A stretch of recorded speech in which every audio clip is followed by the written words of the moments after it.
Recording in progress.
Colleagues and our departmental officials, good morning, and you are very welcome at this Select Committee on Public Infrastructure and in the Presidency meeting today, the 24th of February. Honourable members, today we will be doing interrogation of the briefings by SANRAL on its 2024-25 annual report, as well as the 2025-2026 mid-year performance monitoring report. And we will also get a briefing by TRANSNET on its 2024-25 annual report and the 2025-26 mid-year performance monitoring reports. Thank you very much all for attending. I must just from the outset say it's a difficult week this week, because our members, being National Council of Province permanent delegates, are all out in their provinces attending the State of the Province addresses. So I'd like to wish all the members well with that function and safe travelling. And I would like to thank you all for attending this meeting. And that's obviously the reason why this meeting is virtual this morning, instead of being in person, is to allow for all our members to still attend the meeting while attending the various State of the Province addresses. So thank you very much for taking the time. Our meeting agenda is on the screen at the moment. We will go over to the adoption of the agenda after this, and then apologies. We'll then do formal introductions by the members of the Select Committee, which will then be followed by the Department of Transport, and then we'll go over to SANRAL and TRANSNET. If the Department of Transport wants to introduce SANRAL and TRANSNET, they are welcome to do so. Otherwise, we'll just take them each separately. We'll then go into the briefing on the annual report of the SANRAL and also the mid-year performance monitoring report, hoping that we'll take 30 minutes on that, and then we'll do deliberations by the members, which we will try and do within 45 minutes. Then we will follow with the briefing by TRANSNET at around about 11:30 on its annual report and mid-year performance monitoring report, which will take us hopefully till 12 o'clock. So if they can stick to 30 minutes for that briefing, then we'll do the 40 minutes of deliberations by our members. We will then excuse the departmental officials while we do a little bit of homework. We need to consider the committee report on oversight to the National Department and Public Entity sites in the Gauteng province, which had to stand over from the previous meeting as we couldn't form a quorum there. And then we also have some minutes to adopt towards the end of the meeting. That will hopefully take us to as close as possible to 1 o'clock. We might run a little bit over, but seeing as we're all online, that shouldn't be a problem. Members, can I then have a proposer for the adoption of the agenda, please? Good morning, Chair. I propose the adoption. Thank you. Thank you, Honourable Keerkogel. May I have a seconder, please? I second, Chair. Sorry, I just see iPad. Who am I speaking to? Is Honorable Makesini. I Honorable second Makasini, the adoption of the agenda. Thank you. thank you. It'll be good if you change your description on your device so we can see who's talking. But I can see your video is now on. Thank you very much, Honorable Makasini. H, are there any apologies? Good morning, Chairperson, and morning, honorable members, the department, and the two entities. We have two apologies that we've received. The first one is Honorable Briet. She's attending the State of the Province address. And the second one is the minister who's having a stakeholder engagement happening same time with this meeting. Thank you, Chairperson. Thank you very much, Mr. Angelini. We note the apologies of Honorable Briet. I believe she's actually partaking in the debate that's taking place at this very moment, and that's why she couldn't attend this meeting. Note the apology of the minister, and it's disappointing that the minister couldn't attend this meeting. We have a standing arrangement with our sister committee, COCTA, that we will swap every Wednesday and Tuesdays for our meetings in order to get as much exposure to the ministers in our meetings, because they have to attend cabinet meetings on Wednesdays. So yeah, the Tuesday meeting was specially arranged for the minister, and unfortunately she couldn't attend due to a stakeholder engagement, but we take note of her apology. Honourable members, let's go over to introductions then. My name is Rikus Baardmors. I represent the Western Cape as a permanent delegate. Can you just put up your hand and I'll recognize your hand, and then we can go on to introductions. Thank you. Honourable Skeerkogel. Good morning, Chairperson. My name is Igor Skeerkogel, and I am a permanent delegate from the Free State. Thank you very much, Chair. Thank you very much, my co-chairperson, Honourable Kahunda from my sister committee. Good morning, Honorable Chairperson. Good morning, honorable members and officials. I'm Olis Kaunda from the province that did very well in grade 12 results last year. Thank you, Chair. KwaZulu-Natal. Thank you. Newly noted. We've got Samsung SM928B. If you can put your video on, we can see who you are.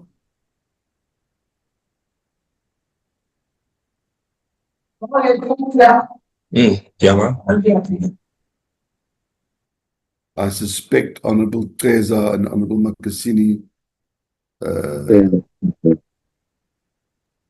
I see you. It's me, Chair. Oh, there we go.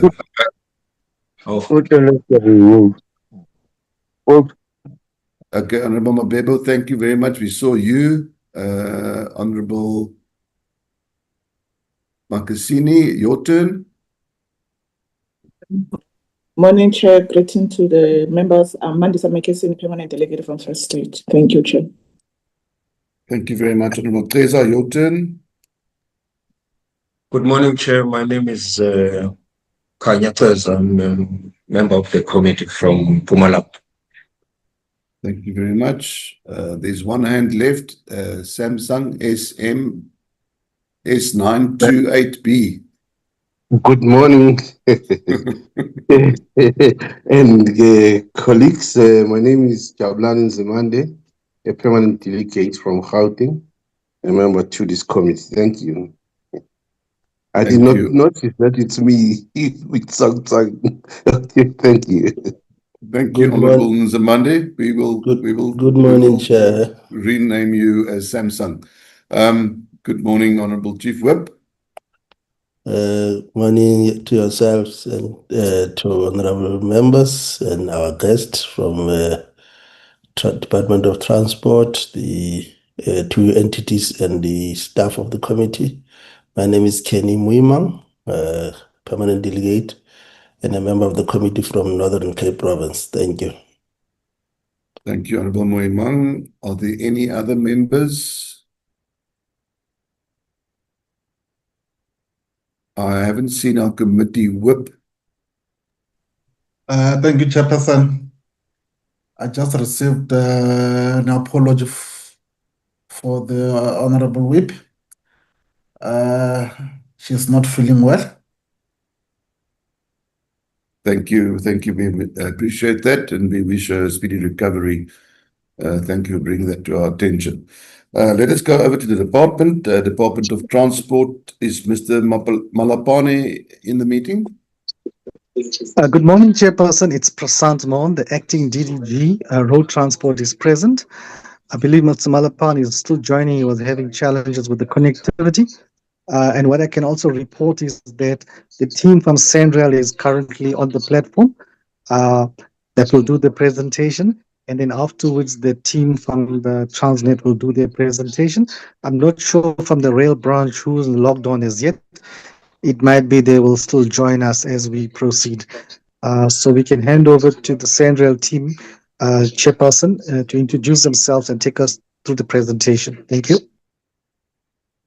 Thank you very much. We'll do the introductions first, and then I've got some opening remarks, and then I'll hand over for the presentation. So if the SANRAL delegation lead can just present who is present from SANRAL at this stage.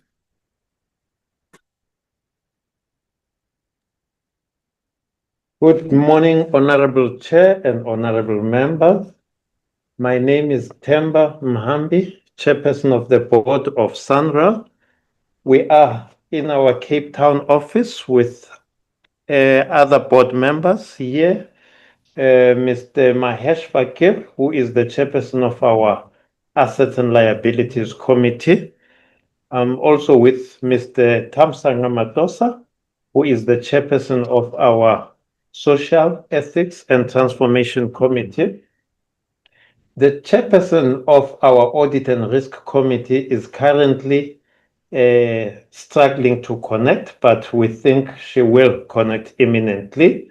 Her name is Ms. Refilwe Buthelezi. We do apologize for our CEO, who is currently not well, but we have an acting CEO in the person of Mr. Kaiser Khoza. He is here with us. He is leading an executive team, which includes our CFO, our deputy CFO, the general manager in the office of the CEO, and our executive responsible for corporate affairs. They are also accompanied by our chief engineer, responsible for construction, maintenance, and operations, Mr. Dumisani Ngabinde. That would be the team as at now, Honorable Chair. We are grateful for the opportunity to account to this important committee. Thank you. Thank you very much, Mr. Mahambe, and very welcome to yourself and the board members and your executives to this meeting, and thank you for the introduction. Let us go over to TRANSNET. Is Advocate Phillips the CEO in the meeting, or anybody else from the TRANSNET? There we go, I see her. Thank you. Good morning, Honorable Chairperson, and good morning to the rest of the committee members. My name is Michelle Phillips. I'm the Group Chief Executive of TRANSNET. Chairperson, apologies for the TRANSNET chairperson, unfortunately not able to attend. We do have Mr. Busisa Jia, who represents the board today in this meeting. There he's just put on his video and he switched it off again. And then I'll be joined, chairperson, by my Group Chief Financial Officer, as well as my treasurer. I understand the brief for today is really to speak of our annual results for the last financial year, and then of course the midterm.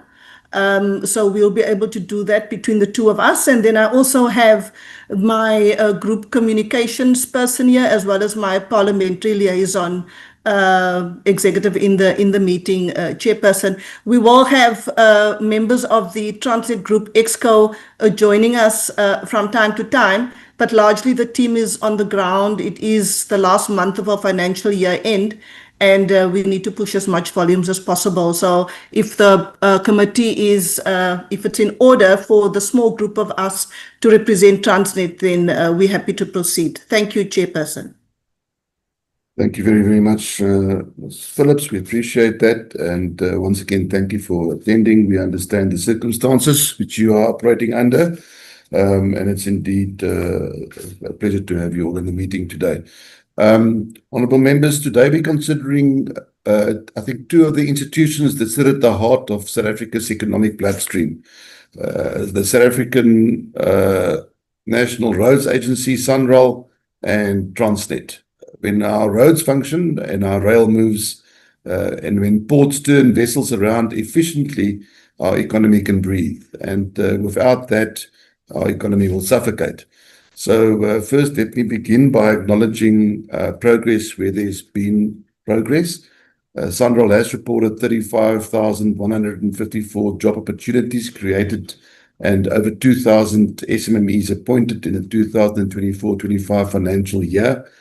Our committee note that the unqualified audit outcomes and the reported absence of fruitless and wasteful expenditure, and that's very commendable. At a time when public confidence in state institutions is fragile, I think it's really important that we note that clean governance matters a lot. However, we must also confront performance realities. The overall condition index of the national road network stands at 64.45 against the target of 70. That gap is not just the number of members, it represents deferred maintenance, rising future costs, and obviously potential safety risks. We will require clarity on how SANRAL intends to close that gap sustainably. And then turning to Transnet, and my apologies for doing my introductory remarks for both at the same time, but I'm doing it in the interest of brevity. Turning to Transnet, we recognize the financial improvement reflected in revenue growth to 82.7 billion rand, and the EPI DTA of 30.6 billion rand. Rail volumes have shown recovery to 160.1 million tons, which are all positive indicators. And we also, I heard on the radio this morning coming into town that Kaptein's Klip rail corridors has opened this morning. So that's also a feather in the cap for SANRAL, and pushing towards that promised 600,000 passenger volume, which we're looking forward to resume in the Western Cape. I must just add that the Auditor General has raised material uncertainty regarding going concerns due to liquidity pressures and debt governance breaches. The net current liabilities remain substantial. Operationally, rail volumes are still below the 200 metric tons target. Port congestion persists. And I think we need to discuss port congestion specifically in the Cape Town port over the last 2 months, which has caused a lot of pain and stress to our stone fruit and grape exporters. There are security incidents, and we know that the security incidents have been reduced, but they continue to cost the entity billions and billions of rands. Colleagues, just a note to us all, remember that our oversight is not just about applause, it's about accountability, and to make sure that we are here to test whether the recovery is structural or just cyclical, whether reforms are cosmetic or just transformative, and whether these entities are positioning themselves to crowd in private capital and restore competitiveness. So I think today's engagement, as always in our select committee, let it be critical, robust, but fair, and let us always try and find solutions. So as we always say in this committee, when we move people and we move goods, we move money. And when the infrastructure works in South Africa, then South Africa works. So I think with that introductory remarks, I'd like to hand over then to SANRAL. Mr. Mahambi, if you want to just lead us into your presentation and hand over to whoever will be doing the presentation, over to you. Thank you very much.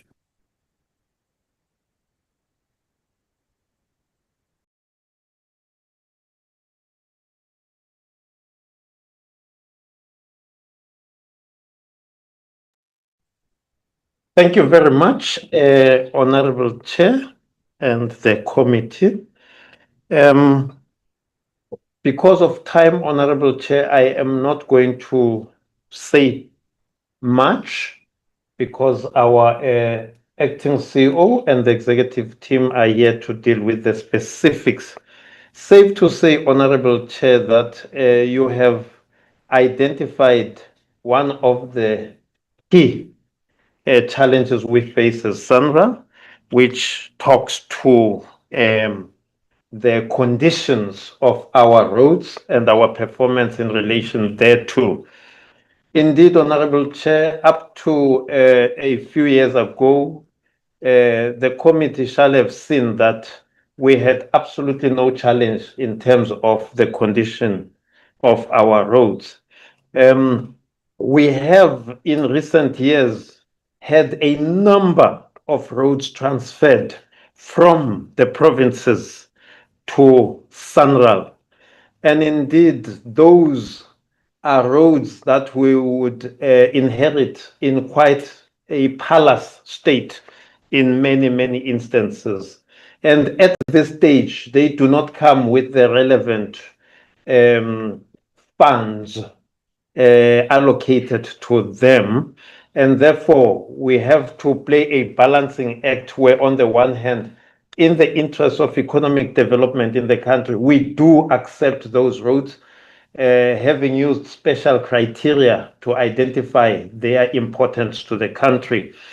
And indeed, we then have to try and rejig our budget in order to try and cover them and place them in a state of drivability and also to ensure the safety of the road users.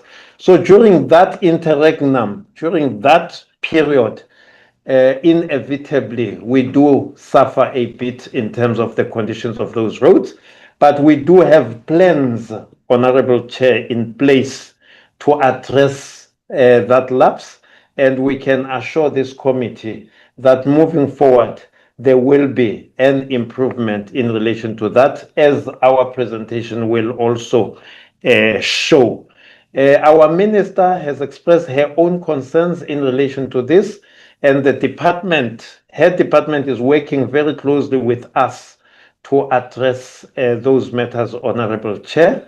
So without any further ado, and with your permission, please, if I may hand over to our acting CEO, Mr. Kaiser Koza, who will then marshal his executive team in terms of this presentation to the Honorable Committee. Thank you very much, Honorable Chair.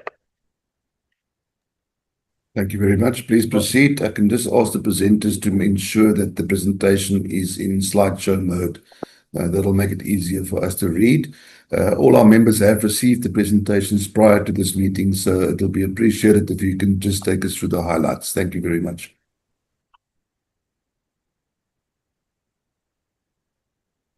Thank you, Chair.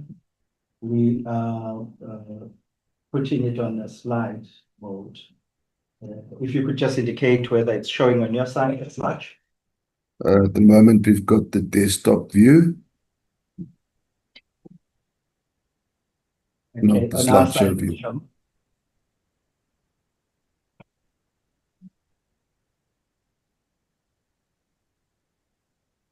Okay, let's reshare again, Lawrence. On our side it's showing share, so we're trying to see why on your side it's showing desktop. Let's do it again, Lawrence.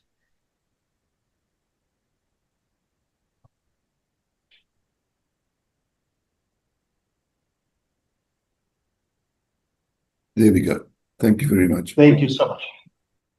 Thank you so much, Chair, and thank you, Chair Badenhorst, and the members, honorable members of this committee. My name is Kaiser Koza. I'm the acting CEO. With me are the executives that the Chair has alluded to. This is the table of contents. I will skip it so that I move quickly. Chair has already alluded to the job creations that we created over the period of 4-5, which is about 35,154. The SMEs of 2012. We have also appointed all executives, so at executive level, we have a full complement. To the point by the chairperson, we've just incorporated 3,099 kilometers, which were transferred from different provinces. And I just want to emphasize this point. In the Free State, for example, you might have known that R26 between Ladybrand and Bethlehem was a very problematic road. At some stage, it was blocked by farmers because it was a bad road. It is those roads that we take in that state, and they would then affect what the chairperson has alluded to, the issue of the bridge condition exposure, as well as smooth travel exposure. So we'll be affected.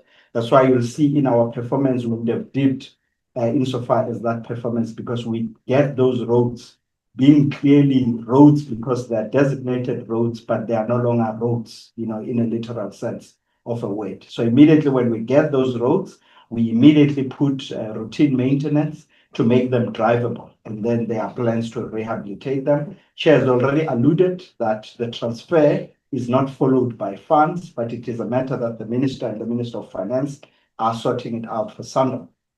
In this current financial year, we are concluding the provincial office space. We used to have 4 regions. Now we are moving in each and every province, and there is progress to that effect. Challenges a bit in Mahikeng in terms of getting the office space, but we are going to be fully fledged in all provinces as of this financial year. We are also introducing the contracted development program, which is earmarked at uplifting the have-nots and historically disadvantaged and the SMEs who are at CIDB 1 and CIDB 5. That program is going to start in earnest in this financial year. On the financial highlights, Chair, you have alluded, we got an unqualified audit report. The operating expenditure was 23 billion for that year. The capital was 18 billion. The net asset value was 783 billion. We collected the revenue on tolls of 4 billion. We got an increased government grant, 26 billion. And the income we got as an interest was 5.2 billion. We incurred no fruitless and wasteful expenditure for this financial year. I would skip the mission and vision because members have read that, but our mandate is really to plan, design, construct, operate, and maintain and rehabilitate South African national roads. And emphasis is national roads, as honorable members would know that most roads fall under province and municipalities. Very few would fall under SANRAL as national roads. These are the pillars in terms of the Horizon 2030, which is linked to the National Development Plan, the National Infrastructure Plan, as well as the Medium-Term Development Plan of national government. So in these 5 pillars, it is the roads that we manage, that we maintain, that we rehabilitate, issues of road safety as well. We play a role there in terms of engineering, doing overhead bridges where there is fatalities on a particular road. We ensure that there's mobility in the country. Also have as a pillar stakeholder relations. The key pillar that was introduced by this board was the one on transformation, and I've already alluded. Part of the plans is the construction contracted development program. This is the extent of the road network managed by SANRAL. We've got now 27,501 the whole country. As you can see on the right, the largest part is Eastern Cape, followed by Limpopo, followed by Northern Cape, followed by Limpopo. And the least ones is Gauteng, KwaZulu-Natal, as well as Western Cape. This is the whole SANRAL network per province. This is what we manage per province, including the recent ones that have been transferred to us. And the value of these national roads, valued all of them, it's 780 billion. This is the physical presence. I've alluded to this, Chair, the provincial offices. I'll skip it. Contrary to the complaints we often get, the toll portfolio is only 10% of the SANRAL's national road network. And that 10% is divided into 5.4 are SANRAL managed toll roads and 4.6 are concessions. And these concessions would be Bakwena, L3TC, as well as TRAP. 90% of it is not toll roads. So I just want to emphasize this because often members of the public would say that we toll roads. 90% of our network is not toll. And this is where we receive the money, fiscus money, to maintain and rehabilitate those roads. This is our structure, Chair. I won't waste much time on it. We've got all the regulated committees, SETC, the Contracts Committee, Audit and Risk, as well as Asset and Liabilities Committees. We've got the Company Secretary, we've got the Chief Audit Executive, we've got all the executives, 2 in engineering, 1 for planning, and 1 for construction. We've got corporate. I've got myself here. My substantive role is legal, risk and compliance. We've got the Chief Procurement Officer. We've got the CFO who's recently joined SANRAL and is appointed full-time. We've got the Chief Human Resource Officer. We've got the CIO. And under them, it's all the provincial heads that are heading the recent provincial demarcation, as I've alluded in the previous slides. That's the end. I will hand over now, Chair, to the CFO to take us through the financial performance. Over to you, Mr. President. Thank you very much, CEO. Good morning, Honorable Chairperson, honorable members, Chairperson of the board, board members, department staff, CEO and colleagues. I will take you through the financial performance for the year 2024-2025, and this is based on the audited financial statements.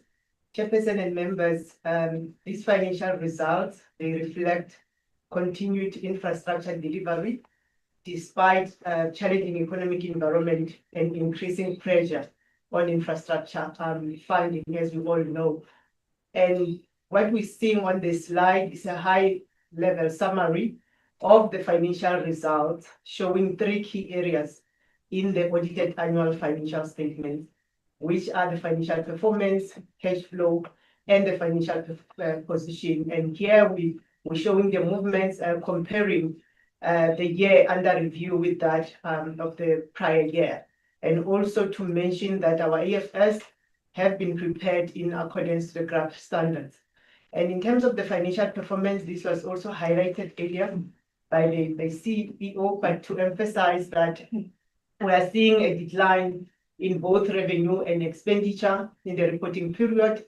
That is primarily as a result of the scrapping of the e-tolls, where it affected both revenue. In the prior year, we'll have recognized the e-toll revenue for the full year, whereas it was not the case in this reporting period, because after then the announcement was late to scrap the e-toll, then we couldn't continue recognizing that. And from the expenditure side, that would have then affected the impairment losses, whereby the greatest portion of the impairment loss that was recognized in the prior year was not done in this current year, because obviously we did not have a significant portion of revenue that was recognized in the reporting period. And we also see that having to affect the earnings after interest, tax, depreciation, and amortization, in terms of having a 24% decrease, and consequently an overall effect on the bottom line, as we see also a 24% decline in surplus. On the cash flow, I'm not going to go into details, but we also see the 3 main categories of the cash flow statement: the cash flow from operating activities, and we also then see cash flow from investing and finance activities, and that is attributed to different activities. Operating will include your payment, your expenditure related transaction, and investing activities attributed to the increase in investment or capital project spending that we've seen. And we also see, when we look at the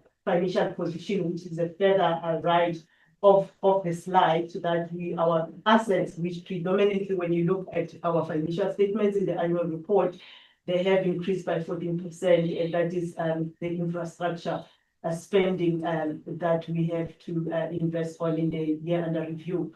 And also what is interesting here, we see liabilities declining. That is attributed to the decline in our financial liabilities. Chairperson and members, when an organization's assets are increasing and while its liabilities are declining, as we are seeing in this case, this is generally an indication of a healthier balance sheet. And for us, this picture is quite pleasing. And we also see the overall net effect of the net assets, which is 70% reflecting the net worth of the organization. So here, actually the next two slides, we're showing the financial snapshot of both our portfolio, the tall and the non-tall. The existing CEO has also given a picture in terms of the magnitude and the split between the two. And here we're also reflecting, the quantum of the money that was spent on toll road. We can see that a significant portion was spent on maintenance, about 91%, and the 9% was spent on capital project. The main reason for this, although it's also important for us to continue spending on maintenance, because these projects, they ensure that preservation of our quality of our infrastructure quality.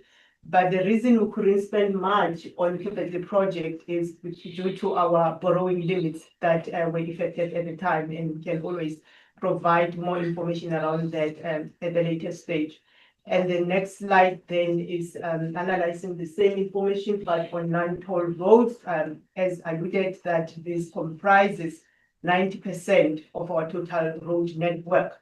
And here we are seeing this is funded from the fiscals, as the CEO has mentioned, and we are seeing a different picture from that of the toll portfolio, because here we see more than half of the amount here we've invested in capital project, and the rest went to maintenance, although even that which went to maintenance is also significant at 13.9 billion rand.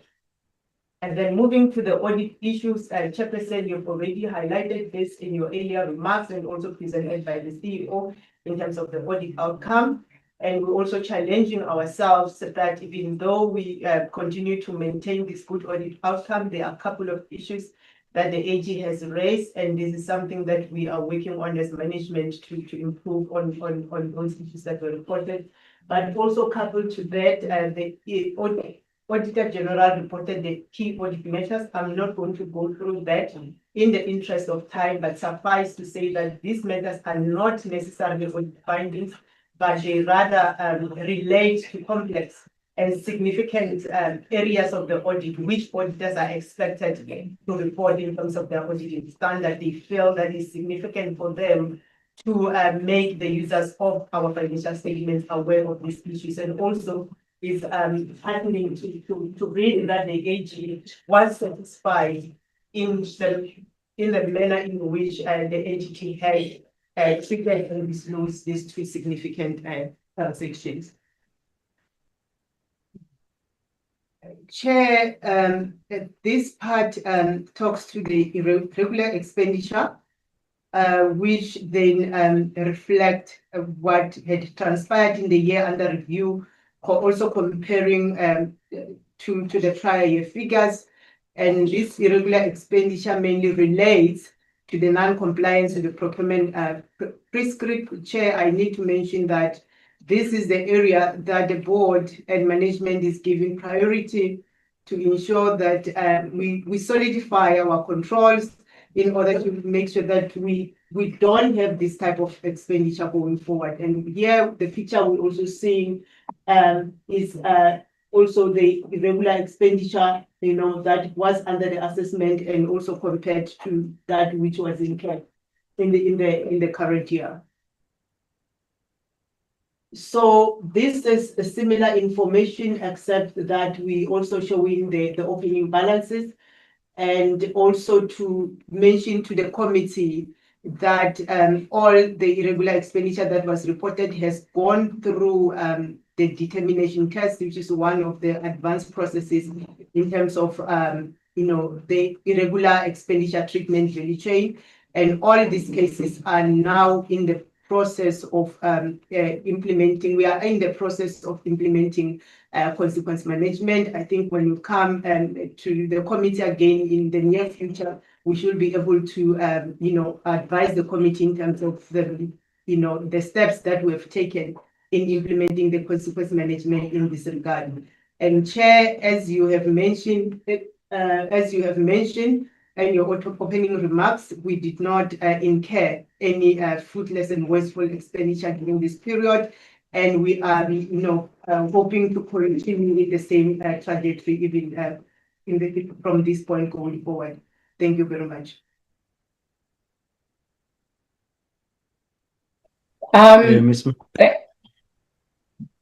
Should I come through?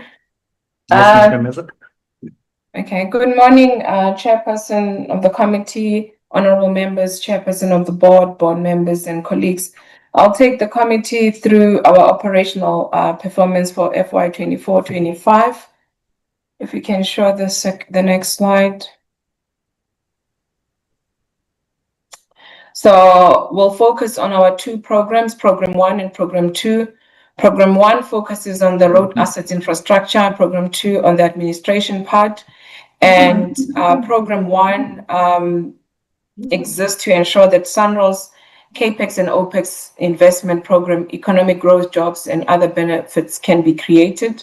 And it's got two sub-programs in it, which are infrastructure delivery and investment, job creation and transformation. And on the administration part, it exists to advance both employment and skills development opportunities. It also has two sub-programs, which is skills development and community development. If we can move. I think this one, it's showing the outcome pair program, and I think it's covered in the explanation above, which is in a matter of time. Let's move to the next. This one shows the KPI analysis. Number 1 says not effective if we get less than 66 or equal to 66%, which means we did not meet the expected standards. 2, partially effective if we're between 67 and 99%. Performance meets some of the standards expected. 3, fully effective is between 100 and 119%, which means performance fully meets the standard expected in all areas. But if we get a 4, highly effective, which is about 120 to 133%, performance far exceeds the standard expected. Then we come to the actual outcomes. 24-25 SANRAL achieved for our APP, we got 84%, which is 21 out of 25 KPIs that we achieved. I think our CEO spoke about the targets which we didn't meet, that we were struggling to meet, and between him and the chairperson explained the majority of the reasons that contribute to us not achieving.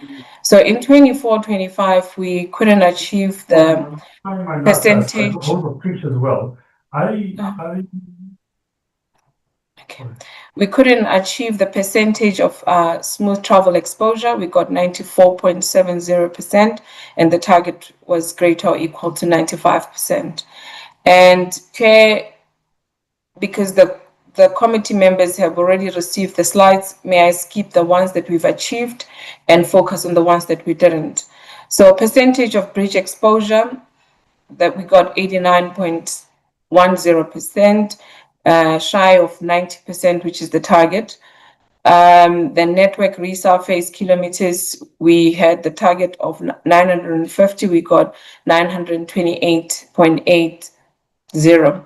So the main reasons for not achieving the first two, which is the percentage smooth travel exposure and the percentage breach condition exposure, is the main reason is the transfer of roads from provinces to SANRAL and the timing of attending to the defects detected on that. So the colleagues do assessment on those roads, And the first intervention is through our routine road maintenance to get the roads to a drivable condition or safer conditions.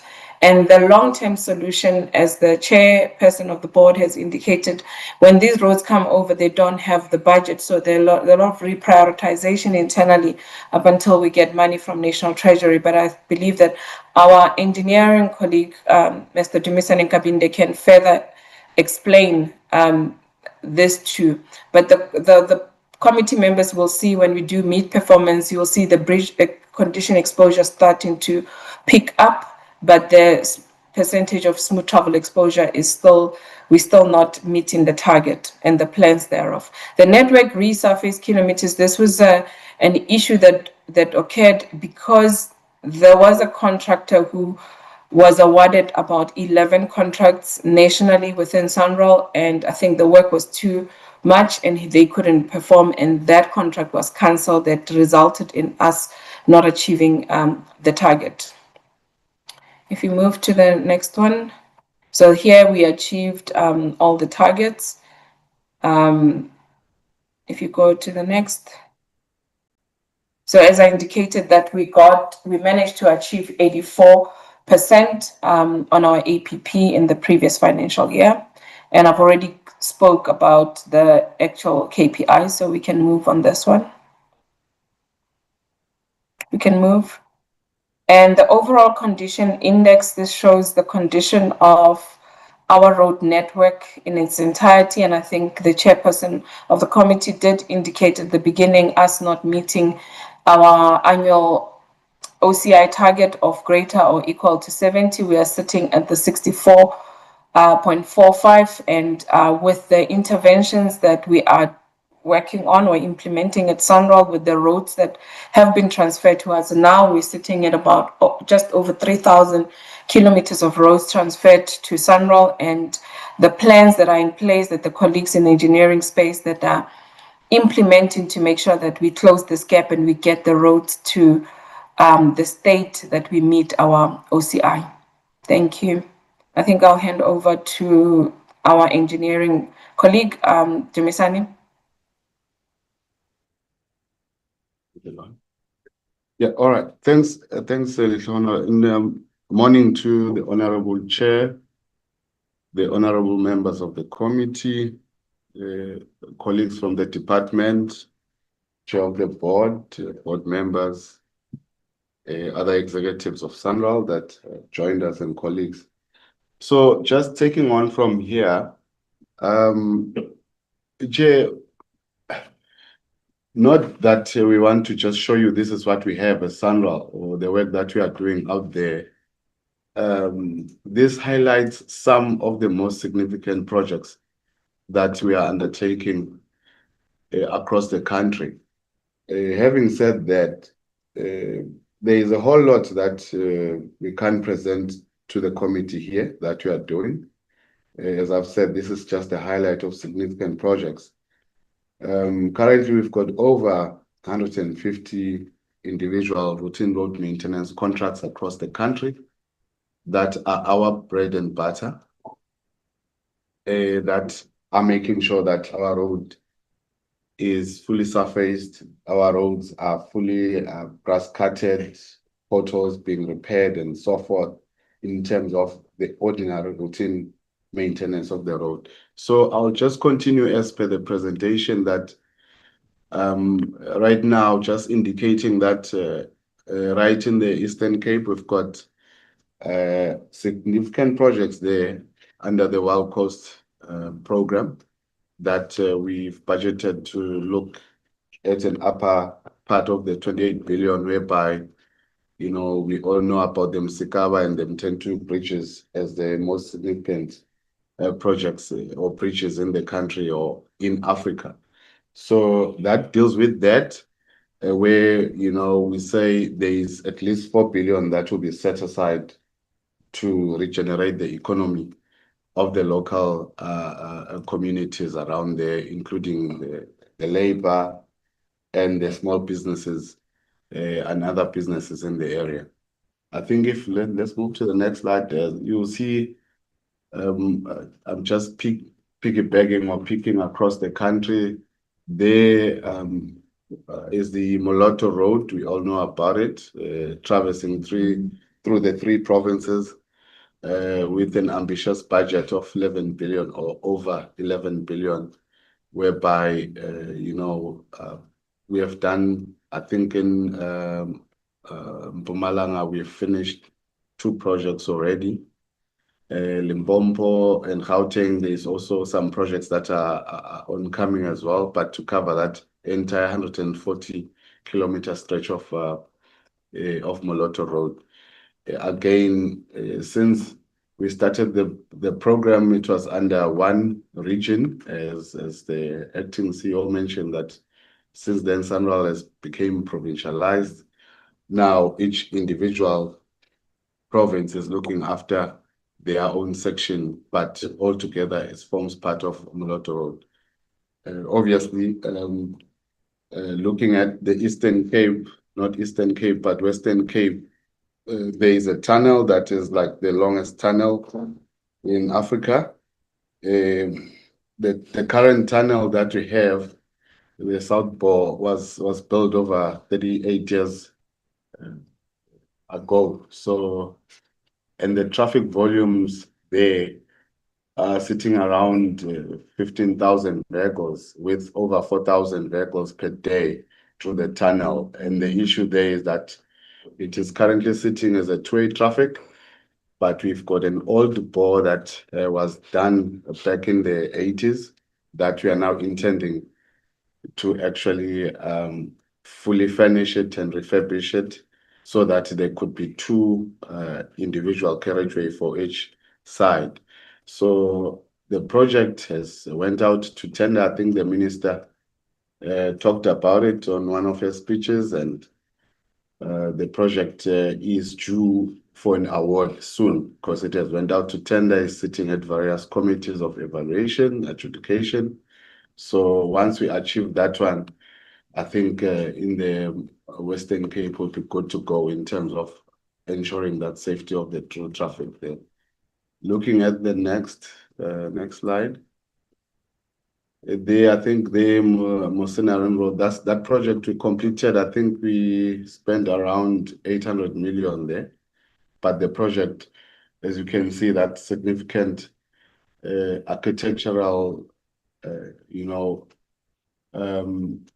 bridge that it's a marvel, if I may call it, that we have finished, but there was quite a significant increase in terms of local or economic activities there, with the various numbers of local goods and services that were realized, and the local SMMEs and the people trained, which is one of our specialty, that we don't just deliver projects, but we go further in terms of training and mentorship, so that once people are leaving our projects, they are also having a skill to take forward in terms of looking after themselves in the future. Then N2, N3, another ambitious project by SANRAL. We've seen there between Pietermaritzburg and Durban, there is already 3 sections of this 14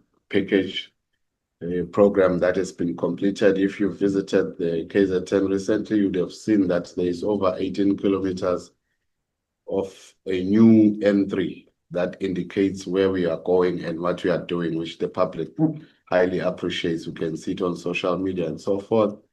Including that, there is also our ambitious project of Ibiklute interchange, which will have an arch that symbolizes the Moses Mabhida Stadium similarity, or to have similarity where we'll be having the highway there. Looking at the next slide, please. Almost done. Just the next slide.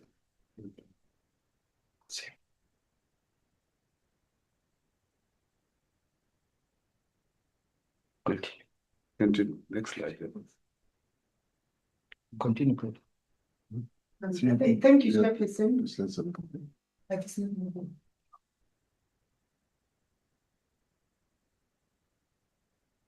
Just bear with us, Chairperson. We seem to be stuck on our slide. We're supposed to be now finishing up with the interim financial. We are a little bit tight for time, so if you can. Yes. I'll continue. We are now on slide 34, Chairperson. Yes, I'll continue. This is the interim financial performance covering the first 3 quarters of the financial year, which is from April to December 2025. We have split the information into tolls and non-tolls, and that slide analyzes the current budget against the actual performance for both revenue and spending. And for this current year, we have, looking at the second right column, we have the revenue budget of 7.2 billion and a budgeted expenditure of about 9.4 billion. And in terms of the performance as at quarter 3, those are the middle columns. We have achieved 96% of the planned revenue, and the same achievement year on year, meaning that we have realized the same revenue percentage compared to the budget for the same period last year. And on the expenditure, we are at 75%. When compared to to quarter 3 budget, 75% spending, actual spending rather, comparing to quarter 3 budget. And we are anticipating, Chairperson and members, to catch up with the spending by the end of this year, especially on the operating expenditure, which is mainly the road maintenance. And also on the capital projects, there are some pockets of movements. We have 2 big projects, one on the N1 South towards Bloemfontein, and the other one on N3 that are being implemented. And also to mention to the committee that the slow spending in this area is attributed by the delay in finalizing the loan that we recently signed with the New Development Bank. But as members may be aware that our toll roads are also funded through borrowings. But as I mentioned, Chair, we are accelerating the spending and also planning to roll out other priority projects under this portfolio in the outer years. And then the next slide talks about is the same analysis, but on the toll roads portfolio, which we already mentioned that they're mainly funded from the grant, and we can see in terms of the income split that almost the entire allocation comes from the grant. And as at quarter 3, we did receive the entire grant, hence we have reported 100%. But when you compare to last year, which is year on year, you can see that our allocation is slightly lower. That is attributed, Chair, to the budget cuts that were effected this year. About 5 billion was cut, and that has been effected in this report. We also received another letter from the department last week about further cuts for the very same budget of about 1.9 billion. And this has not yet been reflected here, and it will reflect in this current quarter that we're in. So that will show in our quarter four reporting.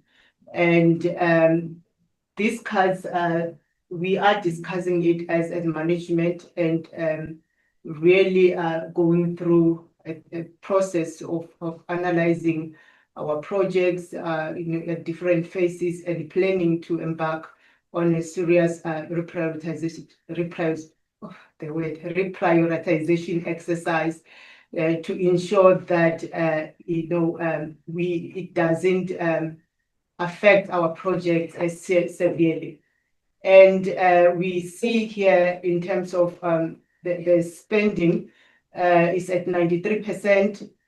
It's worth noting is that the current spending for both operating and capital expenditure, as we can see when you look at the second left column, where we're showing current year as a percentage of the previous year, we can see that actually this year suggests that the spending has accelerated in both OPEX and CAPEX when we compare to last year. And also there are projects that are in the pipeline. There are some work packages that have been awarded, and we are expecting to use about 20 billion, yes, by the end of the financial year. Thank you so much. See you. Thank you, Chair. We are pressed for time. I'm in your hands whether you want us to finish the remaining few slides.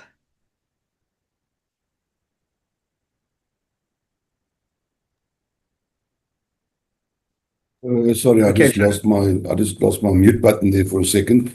Just take us through the highlights of the remaining slides, if you don't mind, and then we can conclude and go over to questions. Thanks. All right. Thank you. CEO, may I continue? Go, Shani. Yeah. Thank you, Chair. I'll focus on the Q3 performance, as I already indicated during my presentation. That the percentage of smooth travel exposure, we're still not achieving the target. We're sitting at 94.52. The routine road maintenance, the 25,025, and the target is about 26,802. And the contributing factor here is the first one we've already explained.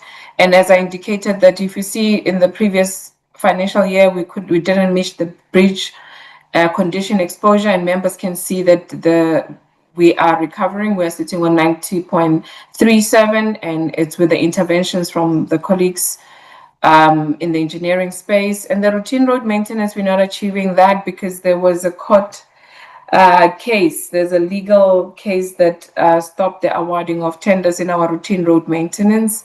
And but since the board has made a resolution to extend the current contract, and we'll see this improving towards the financial year end. If you go to the next one, I'll talk about the one that we haven't achieved, which is the number of SMMEs working for SANRAL. We're sitting at 1,581, and Chair, here with what the CFO has indicated, that there are a lot of awards, construction projects that have been awarded, and with those progressing, we are anticipating and estimating that by the year end we would have achieved the target of 2,200 SMMEs employed on our projects. Then these are the explanation that I've already given. If members have specific questions, it actually explains the ones that we haven't met. So if we move quickly, then the CEO can move straight into closing remarks. Thanks. Yeah.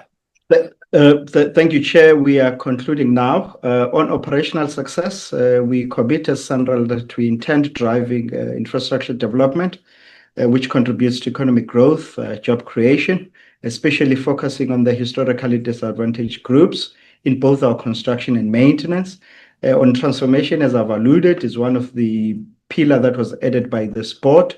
We are doing well there, and we are going to be starting with the CDP, as well as issues of skills transfer with our tier in the Eastern Cape.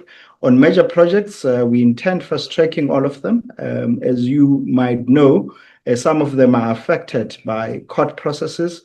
To that extent, the President has spoken about a court that will look at all strategic infrastructure projects in his SONA address, just to ensure that these are not delayed through the normal courts. We also contributing significantly to the inclusive growth to ensure that we broaden the economic inclusion for all other groups.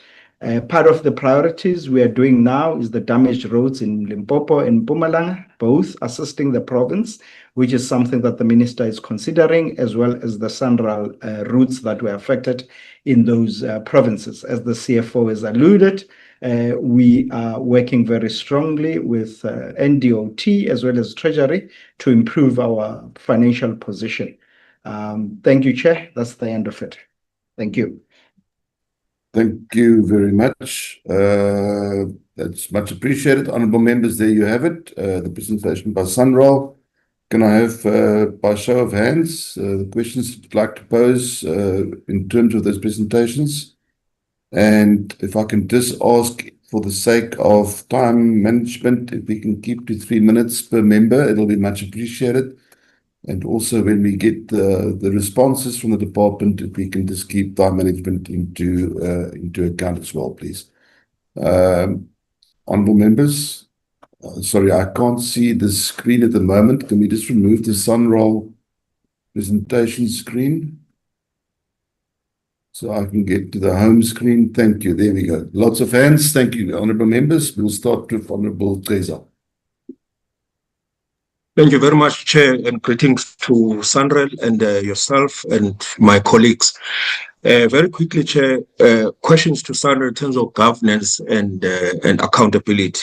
Why did SANRAL award 11 contracts to a single contractor who failed to complete projects?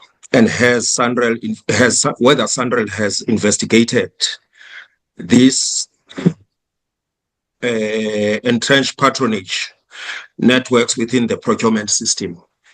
What is the result of that investigation? What internal disciplinary or forensic investigation have been launched to uncover whether officials colluded with this contractor, or why has Parliament not been finished with these findings? How does SANRAL justify continuing to expand contracts and roll over agreements when the Auditor General has already flagged material reliability issues in performance reporting? Has SANRAL referred this contractor to National Treasury Register for tender defaulters or blacklisting, or is it another political shielding? Why are emergency works and routine roads maintenance contracts repeatedly awarded to the same set of firms across provinces? And has SANRAL mapped the patronage networks driving this concentration or suppliers?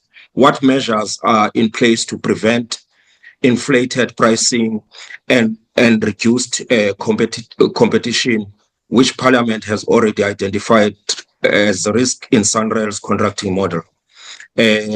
Second set of questions, Chair, pertains to just a moment. Pertains to the R54 road in Mpumalanga.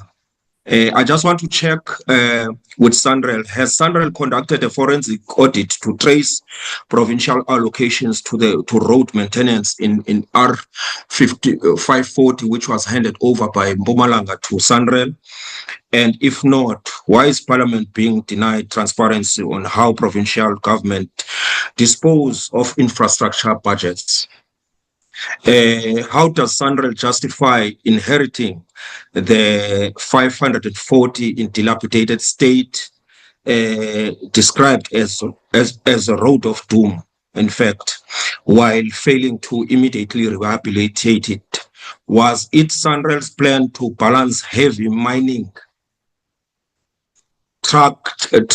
trafficking with community safety, given that the R540 is both freight corridor and tourism lifeline for Dalstrom residents?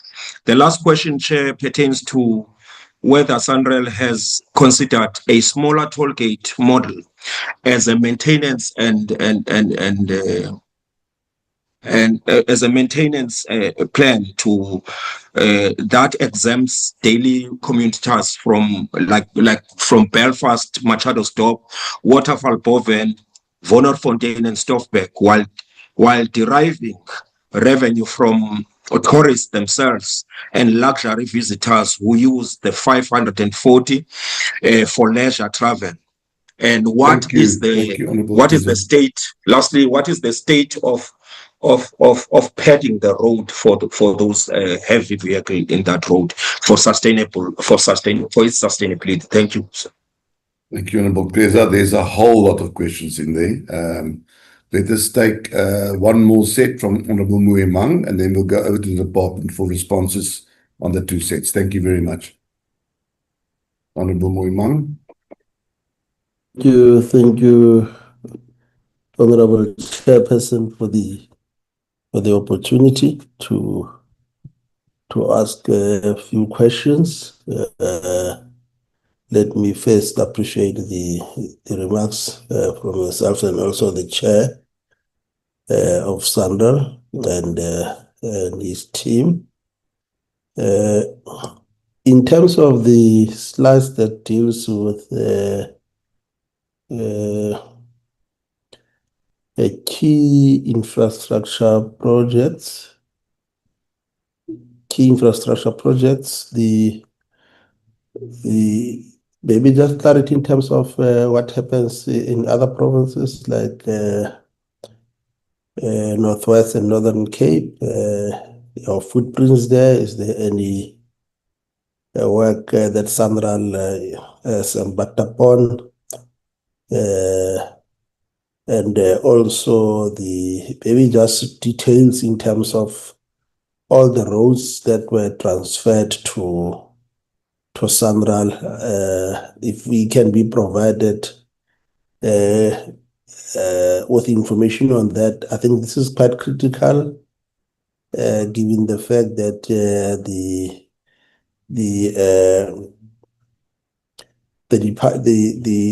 the entity attributes underperformance mainly linked to poor conditions of roads transferred from provinces and also procurement delays. So maybe if we could just get a sense in terms of list of those roads. The other point, Chair, is just to acknowledge the fact that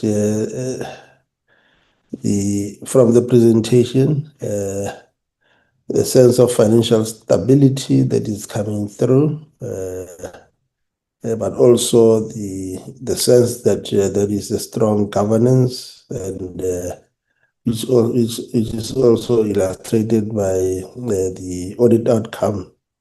And this clearly continues to send a message which is positive in terms of the delivery of large-scale road infrastructure and job creation, just numbers indicated. But of course, we acknowledge the pressure emanating from the network conditions. The last point, Chair, that I just want to check is what interventions will SANRAL put in place to ensure that there is no under performance, because it has been raised, and then what measures will SANRAL put in place to address the Auditor General's concern about performance reporting not being accompanied by credible evidence? Thank you, Chair. Thank you very much, Honorable Muemang. I think let us take Mr. Mwambi through you and Mr. Koza. Let's take those two sets of questions, and then we'll go back to the members for more questions. Thank you very much. Thank you very much, Honorable Chair. We appreciate the questions. I will deal with a few, after which Mr. Koza and his executive team will amplify my responses where necessary, and they will deal with those I would have left out. I'll focus more on those where governance implications come out. The matter of a single contractor with 11 contracts is indeed, as Honorable Kreza has said, under investigation even as we talk.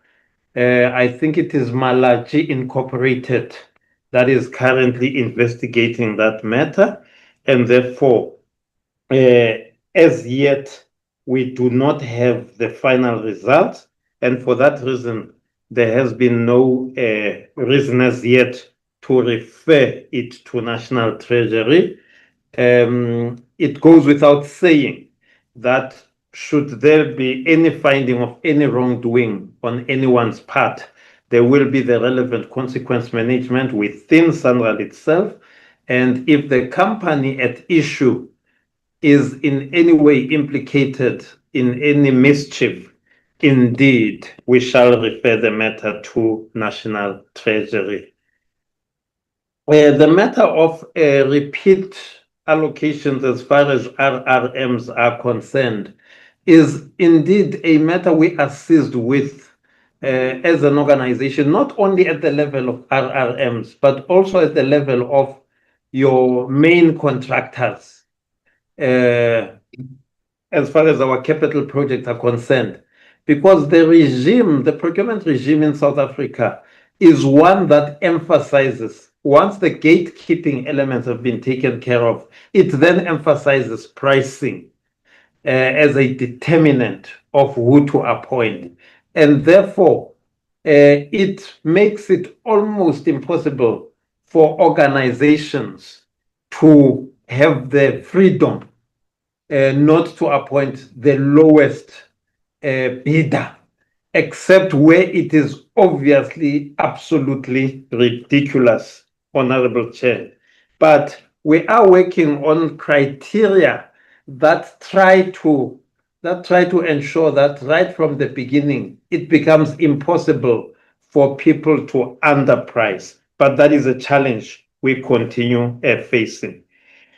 With regards to any possible issue to do with a road transferred from the province to ourselves, the honorable member has mentioned the R554.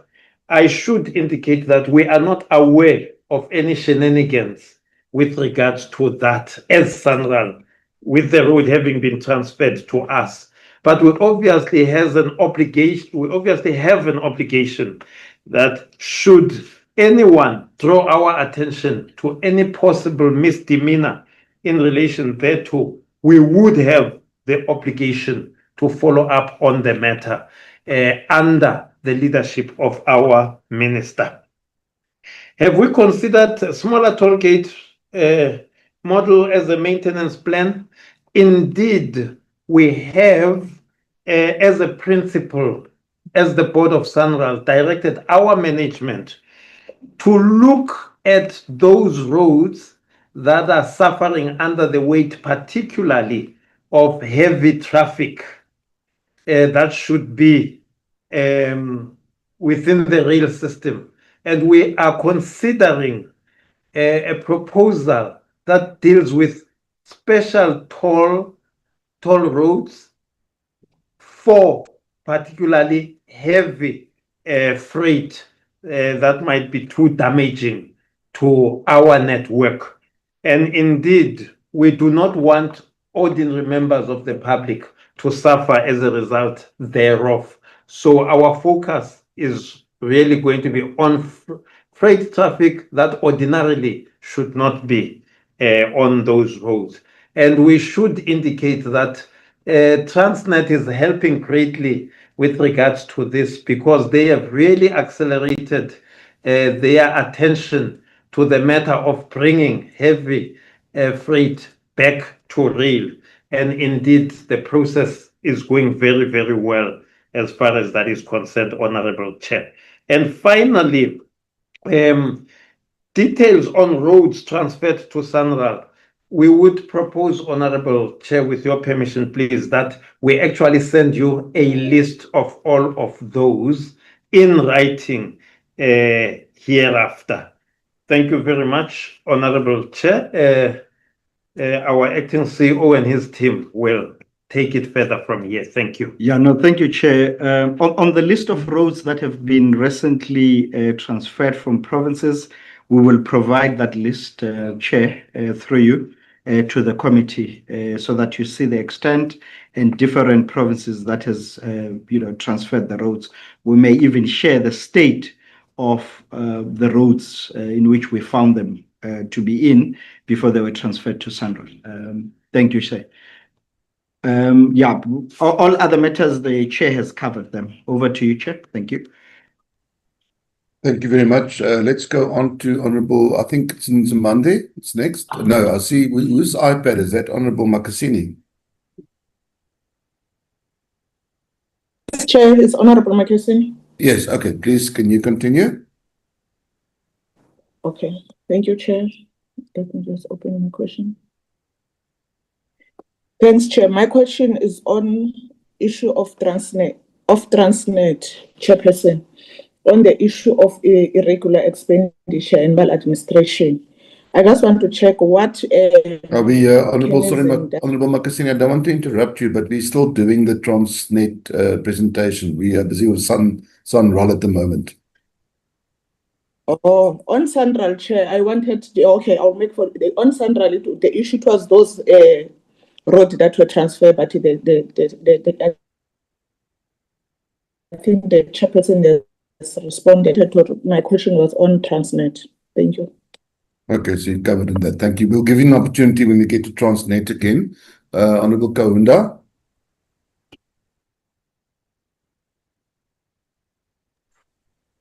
Thank you, Honourable Chair. Let me start by welcoming the report by SANRAL. Over the years, SANRAL have proven to be the entity of government that does not become a liability. It has been performing, displaying high levels of capacity and capabilities. I'm wondering how many other entities have benchmarked with you as SANRAL, because we are having a challenge with other entities, but also provincial roads departments in different provinces. Have they benchmarked with you in terms of standard of roads that you are also producing? As I'm from KwaZulu-Natal, I have observed a number of road improvements and which on their completion, the issues of traffic towards Maritzburg, between Maritzburg and Durban, as well as CPD from Spaghetti Junction to the airport. I think this will unlock the levels of traffic that people are experiencing. But my worry, in all the billions that you spend, SANRAL, I have not seen that intensified intervention in terms of industrialization, because with the capacity of resources at your disposal, you stand good chances to unlock the potential of us as a country to industrialize, especially communities around where you do your work, to start supplying you with serious material and trainings there so that they start supplying your projects.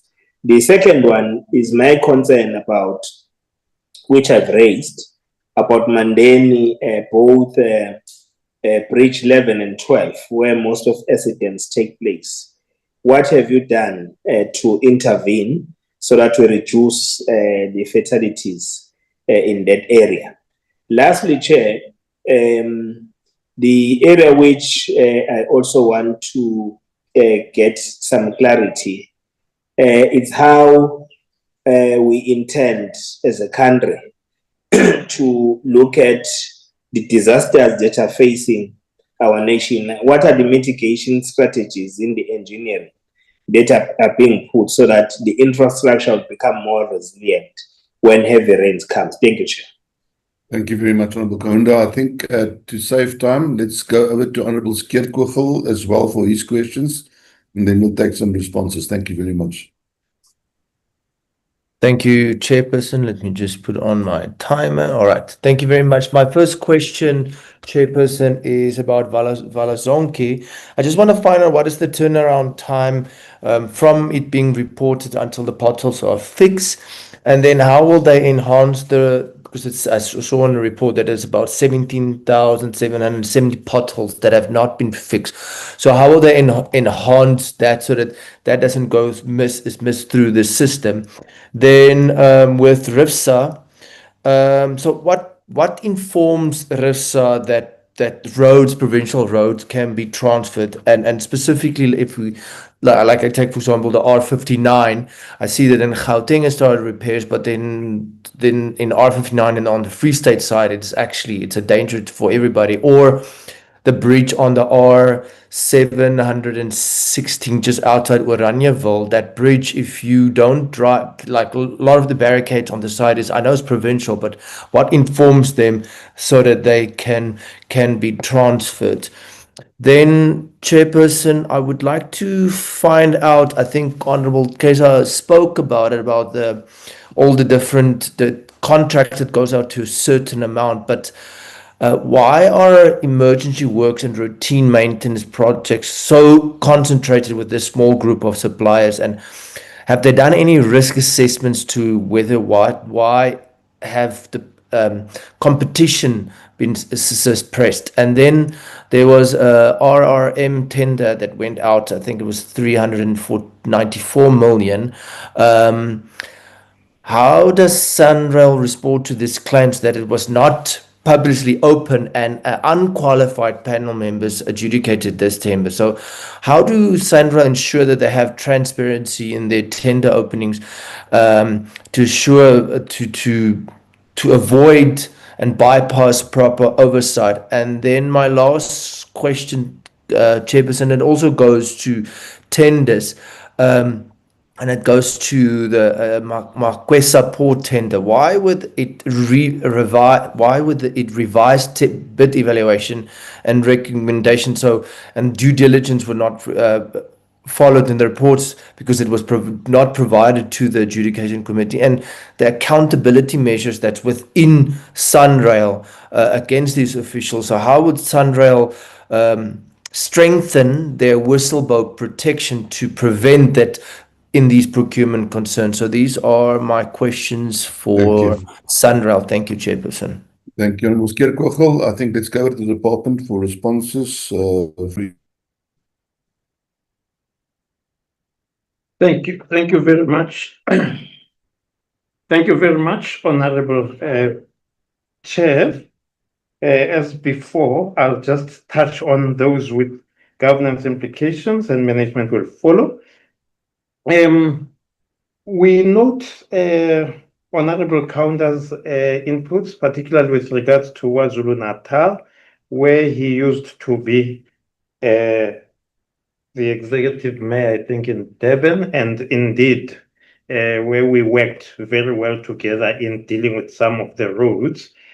With regards to benchmarking, we should say that indeed the provinces are benchmarking with us, particularly now that we have provincial offices rather than regional offices, where each province has got a dedicated SANRAL head who ensures that there's alignment and articulation between ourselves in terms of information sharing and working together to ensure the success of our projects. Where entities within the Department of Transport are concerned, indeed, we happen to be part of some committees where, for example, if you look at your TRANSNET and their work on rail to take freight from our roads, we've been participating in such initiatives. We work together with RTMC, for example, with regards to ensuring safety on our roads. So there is that cross-pollination, I should indicate, Honourable Chair. With regards to industrialization, we've got a special program on the development of Black industrialists in line with national policy. We recently launched our contractor development program, and this one is imminently going to be attended to. And indeed, it includes involving previously excluded people in our overall value chain as far as the supply of materials and so on is concerned. Training itself has been accelerated. We spend close to 2 billion rand per annum in training all around within SANRAL and where all our projects are concerned. In terms of disasters facing our nation, our minister is in the forefront of getting SANRAL to be immediately involved where disasters are concerned, where we provide our knowledge, engineering knowledge, in terms of helping the provinces and municipalities assess the damage that would have happened. And we provide even our own routine road maintenance contractors to assist so that roads can be opened urgently. So there is work happening in that regard, Honorable Chair. The transfer of roads is informed by a particular protocol and document that was developed by, I think, the Council of MECs with our minister. And indeed, it's a document that is now receiving attention because we want to include areas that were previously excluded in a context where we are now trying to help develop roads for economic development, for tourism, for heritage recognition, and so on. So it's a matter that is receiving attention currently. With regards to the RRM tender and some of the challenges that have been identified, we conducted an investigation, and indeed, we are not yet in a position where we can come out too publicly because the matter is sub judice, is with our courts. And indeed, once the courts have pronounced based on the investigation we have conducted, we shall address whatever consequence management must follow in relation to that. The Masekwa Sport tender, it's a report that was not provided to the board rather than the bid evaluation committee. And indeed, we have accepted that particular fact, and we have asked the courts to allow us to start the process afresh. Investigations are ongoing as to how come the report was not provided to the board when the board was deliberating on the matter. Thank you very much, Honorable Chair. The acting CEO will come in. Yeah, thank you, Chair. I just want to say on Valazonke, we provide a platform. As you might have seen, honorable members, our network is only 27,000 on the 250,000 road network in the country. It's a decision that was a policy decision. Now, we tell municipalities and provinces at times about the potholes they know that they pass every day. So the turnarounds are dependent on those that we inform that a member of the public has reported a pothole in a particular corner street, particular GPS. We have no control on what a municipality and a province does with it. All what we are doing is to provide a platform because that policy decision was made at a very high level. That's how we implemented Valazonke. On our roads, we act immediately. We inform the RRMs to attend to that pothole or any other uneven road. So on the SANRAL road network, the turnaround is 24 hours. We deal with it immediately. But on provinces and municipalities, we have no control except telling them what the information is. If there is any whistleblowing, honorable member, we've got a SANRAL ethics and fraud hotline where people can report anything anonymously. It reports to me. We deal with those investigations assisted by our law enforcement if there's any malfeasance or any matters of corruption. Chair has alluded, we've got about 4 litigation cases on the RRM. It may not be correct to answer that now because we are answering through the courts. We are still to file papers on the one we received just last week by giving our answering affidavit. Dumi, I don't know whether you want to allude more on the RRM emergency. I'll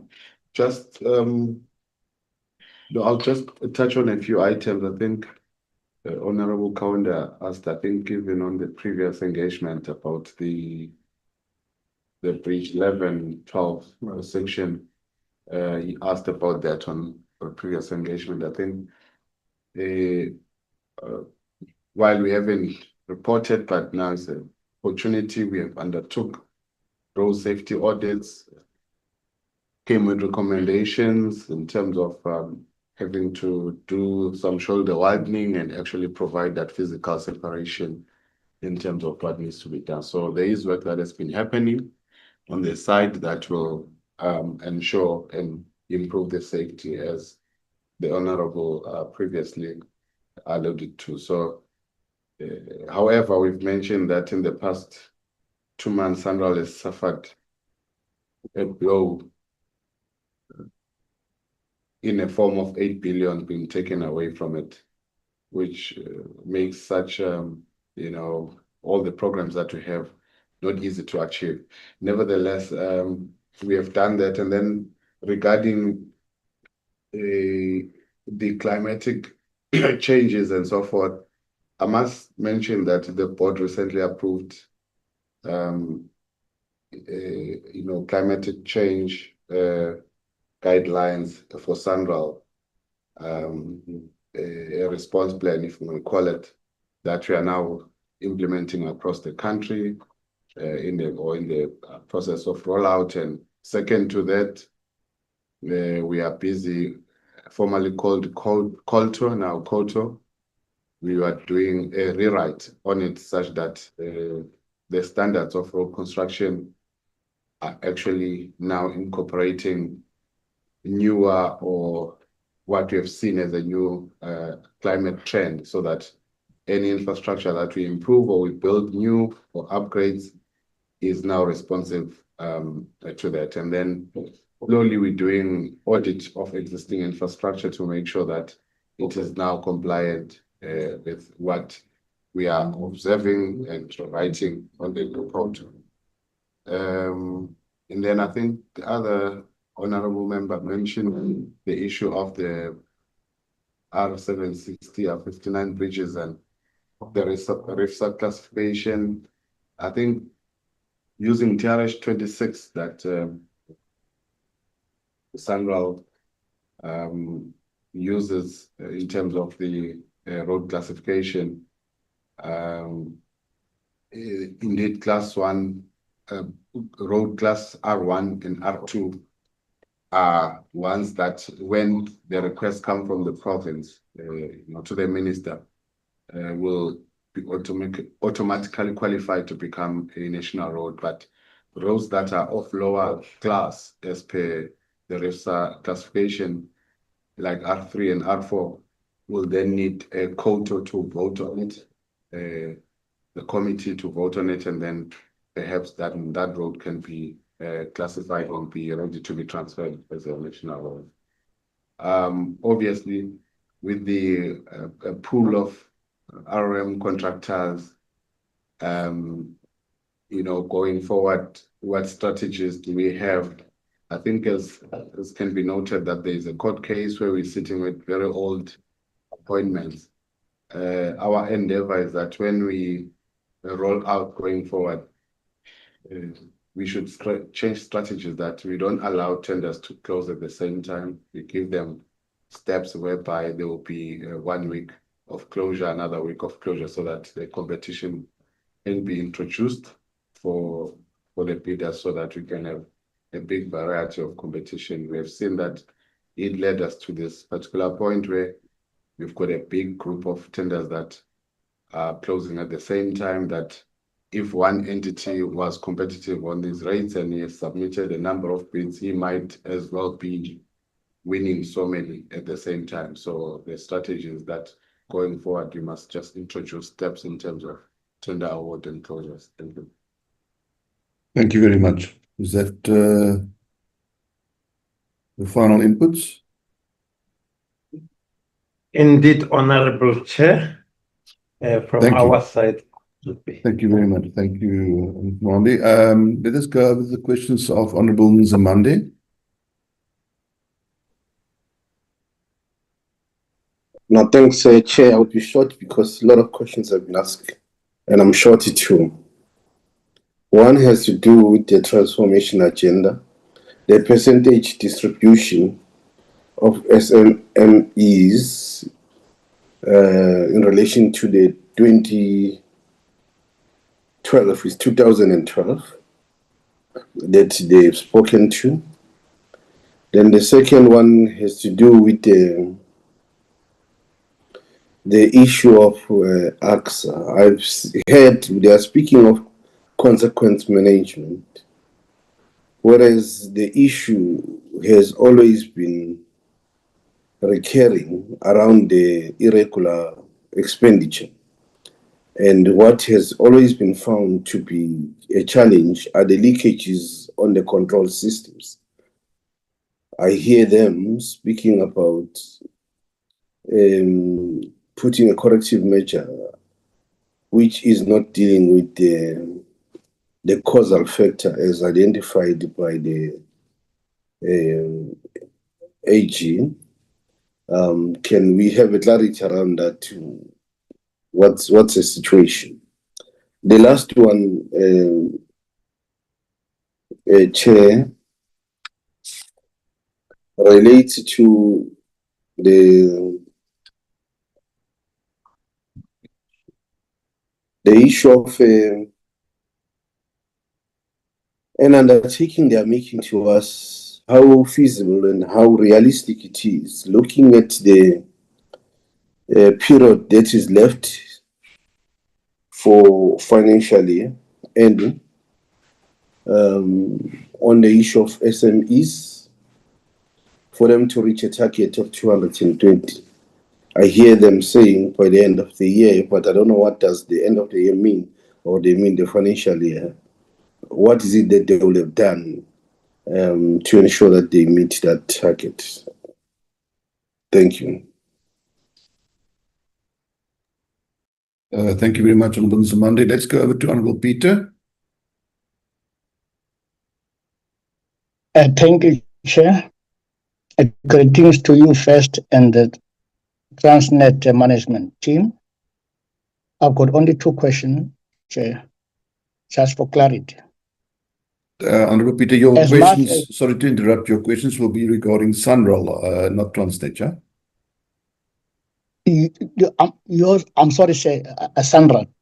Thank you so much. Thank you. As much as we are fully understandable about your responsibilities on national road, have you ever undergo any operational work in a provincial road or any volunteer operation asked by any provincial government due to bad roads to assist? That is my first question. My last one, as SANRAL, what is your major challenge regarding not fulfilling your obligation, or what makes you to underperform in other instances? Thank you so much, Honorable Chair. Thank you very much. Let's go over to you, Mr. Mwambi, in your department.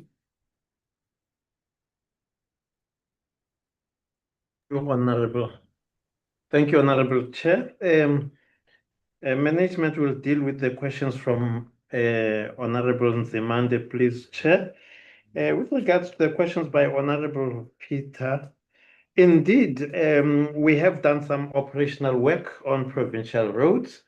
In terms of the law, the province has got to ask our minister, and indeed, if our minister directs us in that direction. We do indeed do the work. I can refer, for example, late last year, I think at some point, we did significant work in Mpumalanga, in Standerton. And indeed, there's currently work that our current minister has asked us to help with, I think in the Northwest province, that is in the capital there. With regards to major challenges not fulfilling our obligations, I think our management has been hinting as part of this presentation that the current reduction of about 8 billion rand by National Treasury on our part might affect our performance. But I think one should also indicate that that is probably due to some underspending in some areas on our part. And we are addressing that because historically, National Treasury has always been extremely supportive where we are delivering. And therefore, we think that is a matter that we can address by accelerating our performance where allocations have already been made. The acting CEO will step in, Honorable Chair. Thank you. Thank you, Chair. If I will start with the last two questions.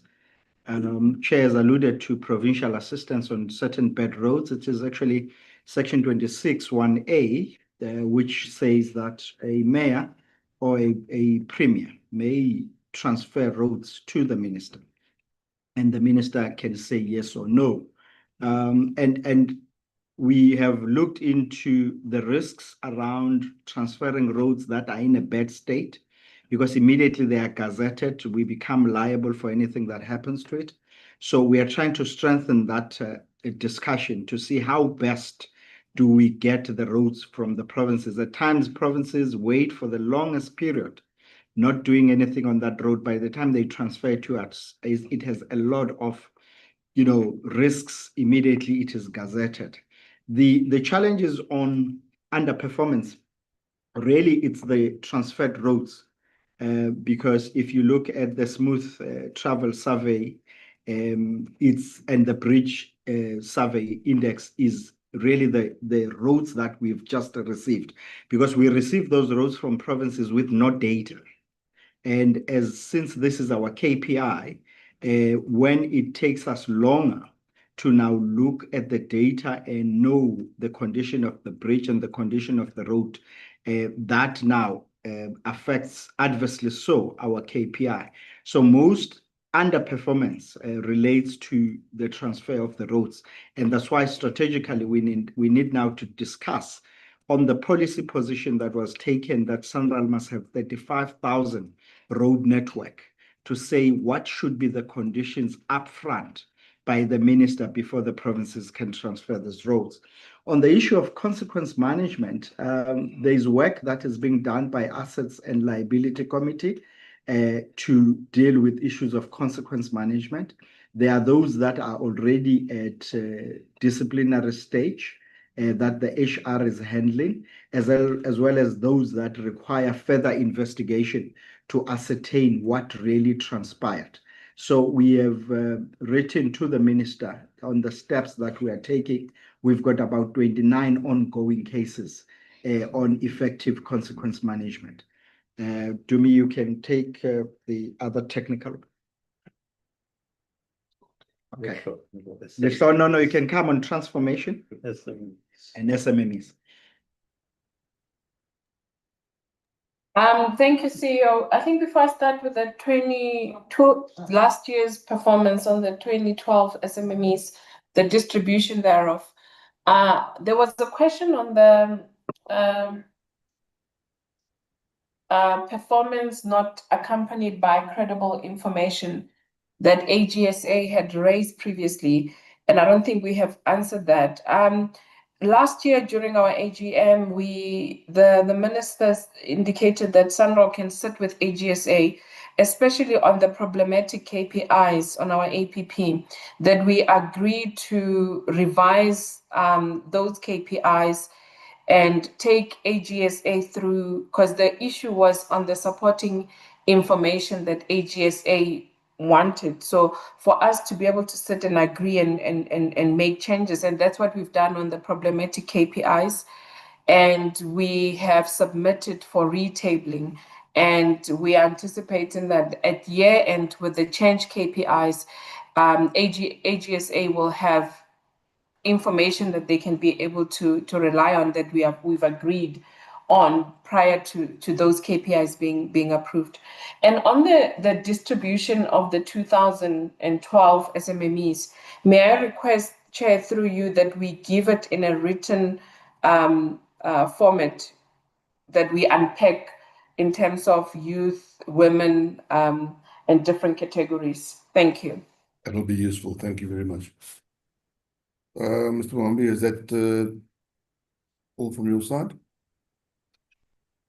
That is all from our side, Honorable Chair. And if by that you mean we have reached the end with regards to SANRAL, we would just want to thank the committee and the honorable members under your leadership, Honorable Chair, and also please extend a word of invite to the committee to possibly visit some of our critical projects, if it is convenient so to do by the committee. Thank you very much, Honorable Chair. Thank you very much, Mr. Mohambi. Honourable members, I'm really sorry. I know that there is a lot more follow-up questions, but we are running around about 20 minutes behind schedule at the moment, which will take us well into close to 2 o'clock when we finish with TRANSNET as well as the other business. And I do want to be fair towards TRANSNET to allow them equitable time to do their presentation and to allow enough time with the members engaging with TRANSNET afterwards. Having said that, let me appreciate the input from SANRAL. Mr. Mohambi, you and Mr. Khoza, the acting CEO, thank you very much, and your staff. You're welcome to sit through the TRANSNET presentation in solidarity with your colleagues as they have sat through your presentation, or you are welcome to take your leave if you so wish at this stage of the meeting. I will then also give the Department of Transport an opportunity to have a few closing remarks maybe after the engagement with TRANSNET. So with that, thank you very much. And Mrs. Phillips, if you are ready for us, we can proceed. I don't know if Mr. Gia, the board member, will do it, or you, Advocate Phillips, with the TRANSNET presentation, please. Thank you very much. Thank you, Chair. In the interest of time, we've agreed that I will proceed, Chairperson. Much appreciated. Thank you.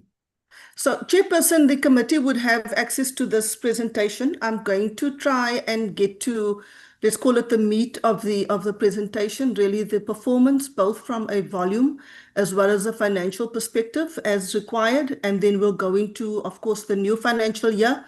I have to say, Chairperson, again to the committee, thank you for the opportunity, but also to say, I don't know if it's fortunate or unfortunate, but we are almost at the end of the new financial year, and things are certainly looking a lot better than I think what we would have seen in the 24-25 financial year. But of course, we look forward to that opportunity to then engage the committee once we have announced the financial results for this latest financial year. Thank you, Chair. So, Chair, if we go, I think the committee will be familiar with this particular slide. This is what we present to our stakeholders at the end of the last financial year. You see what we have custody of. I'm not going to go through the detail of all of it, but we can see the extent and the size of this business. 367 billion rand in its asset base, almost 51,000 employees, and you can see the commercial footprint as well. What is very important for us at the moment is getting this network of 30,000 kilometers up to standard. You'll see in the presentation later the volume losses as the result of the standard of the network, and we'll indicate to you the areas where we will be focusing our expenditure so that we can get it to the right standards. And of course, the investment properties that we are going to the market with as we dispose of whatever is non-core to ensure that Transnet focuses on that which it is best at, movement of freight rather than the administration of property. Chairperson, I don't want to spend too much time on this one. This purely shows the policy reforms, the kind of things that we have to focus on over the next period. We have established the infrastructure manager. We have granted conditional award to 11 private train operating companies. This will then introduce competition into the Transnet network. An interesting one and probably a matter for debate going forward as well. As we compete with these private entities, Chairperson, we have to be mindful that as a state-owned entity, Transnet remains subject to the PFMA, and these private companies are not subject to the same constraints, maybe if one would call it that, which will, of course, make this competition a little bit difficult as we move forward. Freight Logistics Roadmap, we continue to put transactions into the market. We will share with you later on the kind of transactions that we are putting out in the market for partnerships to crowd in the private sector so that we can get the necessary capital into our business. A lot of focus on moving volumes from road to rail. Our colleagues from SANRAL has indicated how they are assisting us as well in that respect and how we are working together to try and be successful in the shift of the freight, especially the heavy freight from road to rail. Then, of course, Chairperson, you'll be aware of all of the treasury conditions that we've been working on. And again, we've been largely successful in complying with these guarantee framework conditions. Chair, I'm going to move forward. Vuiswa, can you go to slide 11? Chairperson, I think the committee is familiar with the strategy and the journey that we followed up to now. We've really focused on stabilizing the business over the past 2 years, and now we're really focusing on the transformation of the organization and then continuing to grow. Let's move to the next one.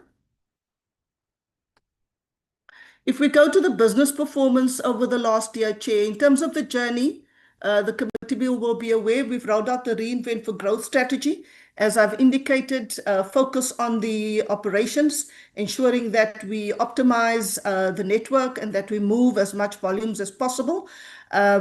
So we've really done a lot of work together with our customers to improve the execution and to move volumes. And of course, we are now busy with the transformative leg, where we continue to, with the reforms and the implementation of the reforms.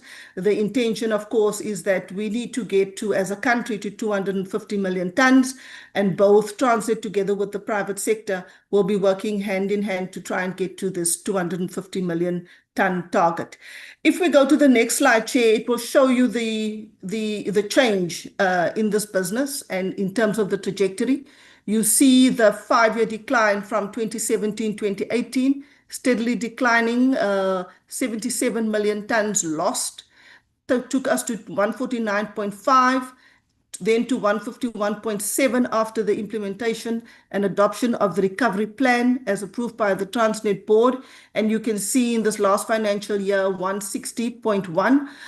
We are hoping, Chairperson, we have targeted 180 million tons for this new financial year, and the teams are working very hard to at least get to the 170.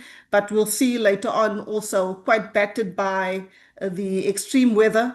As we sit here today, which is why the GCOO is not present, a lot of work being done on a washaway that we've just experienced the night before last on the iron ore channel, and only able to get that repaired by late tomorrow. So unfortunately, these are the kind of challenges that we are experiencing. If we go to the next slide, these are the rail volumes, Chair. You'll see on the port containers, of course, you see that it is in amber. However, this financial year, we will see a different story there, but largely you spoke earlier about the congestion in the ports.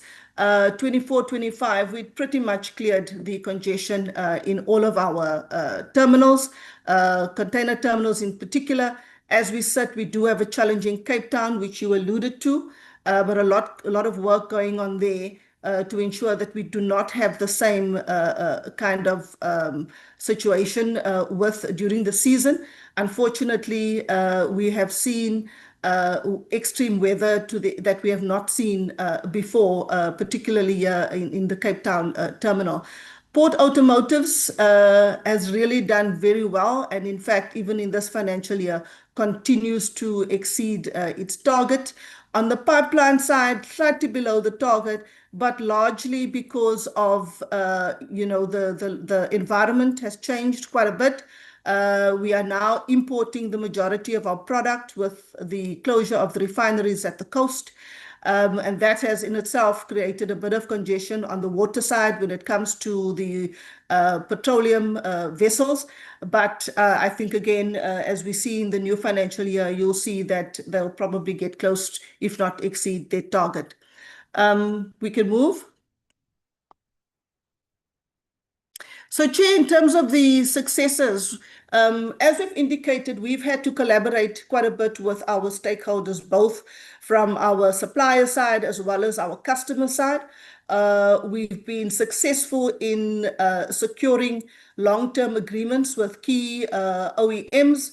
And this has, you'll see later on, allowed us to be able to renew the entire fleet within the port's environment. Sorry, Chair. May I continue? Please continue. I don't know what that interruption was, but please continue. So, Chair, we've struggled for a while, particularly on the rail side with parts for our equipment. We've been able to, with these OEMs, also been able to source these. And we've been able to then also stabilize the rolling stock availability in the business. We do still struggle with the Chinese fleet, as the committee may be aware. But we've really, worked very hard to get new locomotives into the system.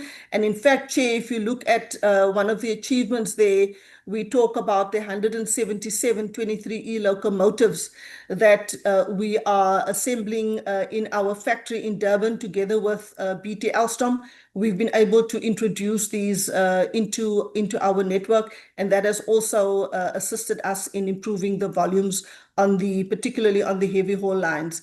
You see that we have started integrated and joint planning with our customers, particularly across the board, but more specifically on the coal and iron ore lines, because that is where most of our money is in fact made. And I mean, we carry 99% of the volumes in those areas.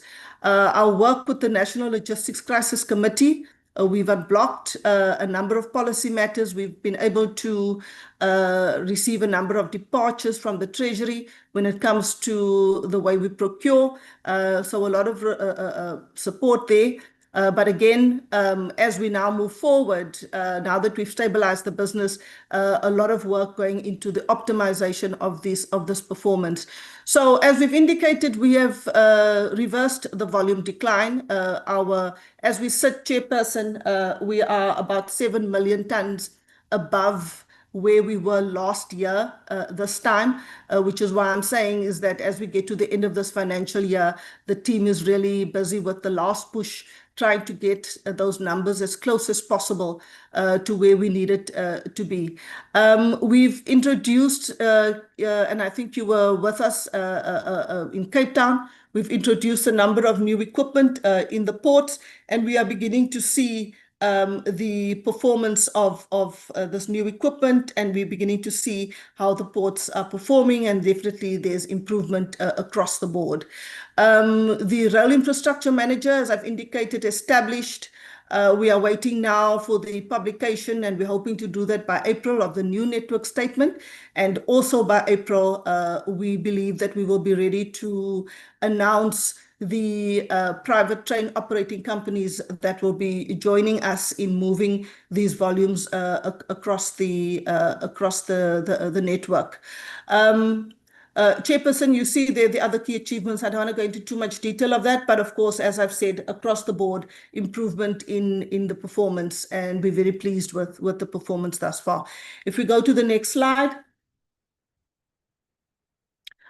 Chair, on our transformation initiatives, you see that of that 51,000 employees, certainly women at executive level, we are sitting at 45.1% in this financial year. Senior management, the numbers are there and they're continuing to improve. And people with disabilities, in this financial year, we were below the target, but we have since in the new financial year exceeded that. You see the expenditure there on BBBE, 33.6 billion, 19 of 8 Black-owned businesses, 12.1 in Black women-owned. We see the micro enterprises at 5.2, small enterprises at 5.4, Black youth at 2.4, and Transnet has also been able to maintain its level 2 BBBE status. Very important for us is to continue to contribute to the communities in which we operate. I think the one that I want to pull out here, particularly the Pelo Pepper trains, both trains 1 and 2, we call them the trains of hope. They've been able to provide private healthcare in this 24-25 financial year to over 730,000 patients, and we're continuing to push those numbers. One intervention that was also very important for us is assisting with ablution facilities in 13 early childhood development centers in various places in the country. And another project which is not here is our Shoes on Feet campaign, which we are currently running, hoping to provide as many children with school shoes as possible, Chairperson. On the health and safety side, unfortunately, we have suffered some fatalities. We continue to work with our teams. We do remain below the threshold, but one life lost is one life too many. If we move, apologies, Chair, for rushing. I'm trying to get as much in as possible. You can see here, I'm not going to go through the details of this, but what it is that we are investing in terms of skills development, as well as what we are spending in terms of training our people, YPTs, young professional in training, engineers in training, all that we are bringing into our business and trying to share as much as possible with them. I think let's go to the next slide, please. Chairperson, this particular matter, I thought it's important, and we shared this with our stakeholders when we presented our results as well, because of the impact that it has had on the Transnet financial results that we were able to report.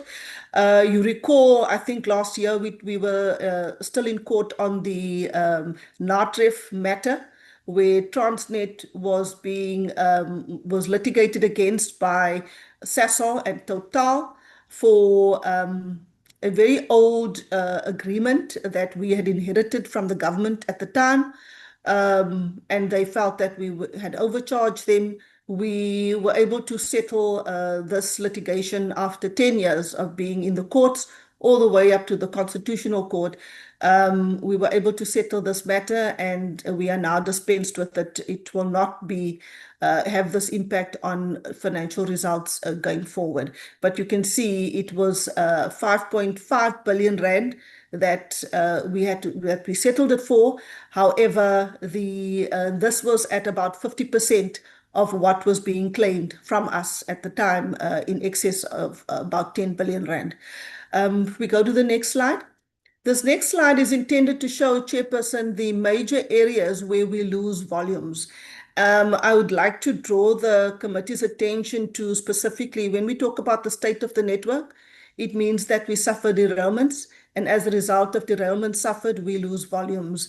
You can see 7.1 million tons lost due to derailments.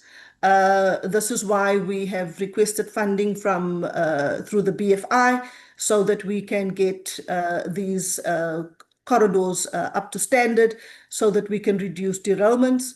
and then reduce the volume losses. And I think we're going to see this coming forward as the network is improved. So derailments have cost us 7.1 million tons. You can see from the local failures, 5.7 million tons. That's why there's a lot of work going into introducing the new locals into the system. And then, Chairperson, you talked about vandalism and theft. You can see 4.5 million tons have been lost due to the impact of criminals breaching our network. Quite unfortunate, but a lot of work that needs to be done in order for us to prevent these type of losses. But again, Chairperson, if you go to the next slide, you will see that there's certainly been an improvement. Let's go to the next slide. When we go to the interventions that we've put in place to prevent the copper cable theft, protecting the network, the technologies that we've introduced, you see that overall it's a 23%.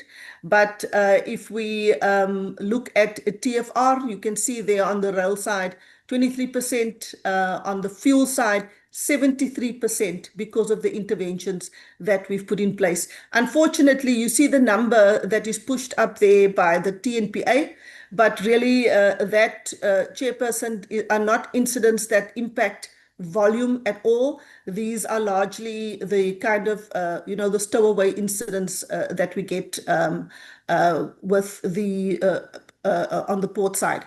But for the most part, across all of the operating divisions, with all of the interventions put in place, it comes at a huge cost. Chairperson, we do spend, I think, upwards of 4 billion rand on security. You can see that, finally, this is beginning to bear fruit.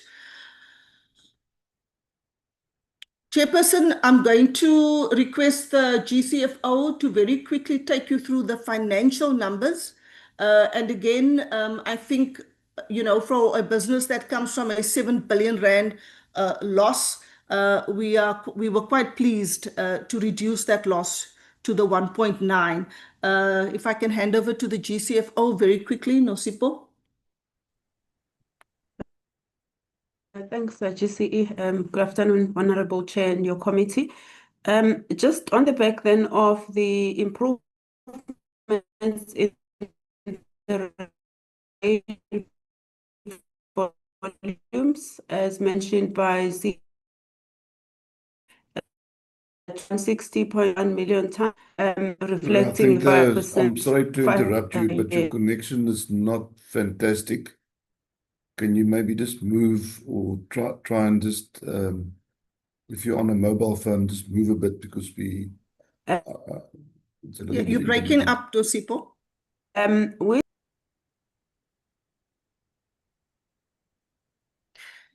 Chair, in the interest of time, shall I proceed? I will try my best, Chair. I'm not an accountant. No, I think let's do that. I mean, we do have time, so if she can get connectivity while you are presenting, that's fine. But let's continue. I'm back. Chair. Okay. Carry on. Yes. So revenue up 7.8% to 82.7 billion rand. We also saw our EBITDA. Thanks, Chair. EBITDA was 30.6 billion rand in that year, which is an improvement of 39.4% year on year. As already mentioned by GCE, the net loss for the period then reduced to 1.9 billion, reflecting a 74% improvement. The prior year loss reported was over 7 billion rand. If we maybe go very, very quickly through this slide, I think one of the key things that are worth of mentioning is the reduction in operating costs of 4.9% year on year. The second thing is the improvement in the investment in our infrastructure and operating production equipment of 44.2%. The prior year, we had invested around 17 billion rand, and therefore that growth to 24 billion was very significant. And then on the right-hand side is really just the contribution by each of the various operating divisions at Transnet. If we move to the next slide quickly. So this slide just reflects then the abridged financial performance income statement, as we normally call it. So revenue we've spoken to is positive. OPEX has reduced, which is positive.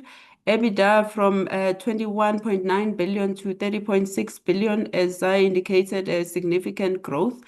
The one line that requires attention is the net financing costs of 14.7 in the year vis-a-vis the 13.7. Chair, this is as a result of the significant loans that we carry as Transnet. I'll speak to this very briefly later on, Chair.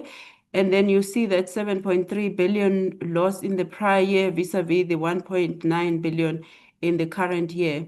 And then from a ratios point of view, Chair, you'll see the cash interest cover of 1.8 billion, which was a slight reduction from prior year. If I move to the next slide. So this slide, Chair, the one thing that I maybe want to talk to is the reduction in the operating expenditure, which you can see the contribution from the third-party settlements, which the GCE has spoken to, which from an income statement point of view gave us back that 7.3 billion rand. Then if we go to the next slide.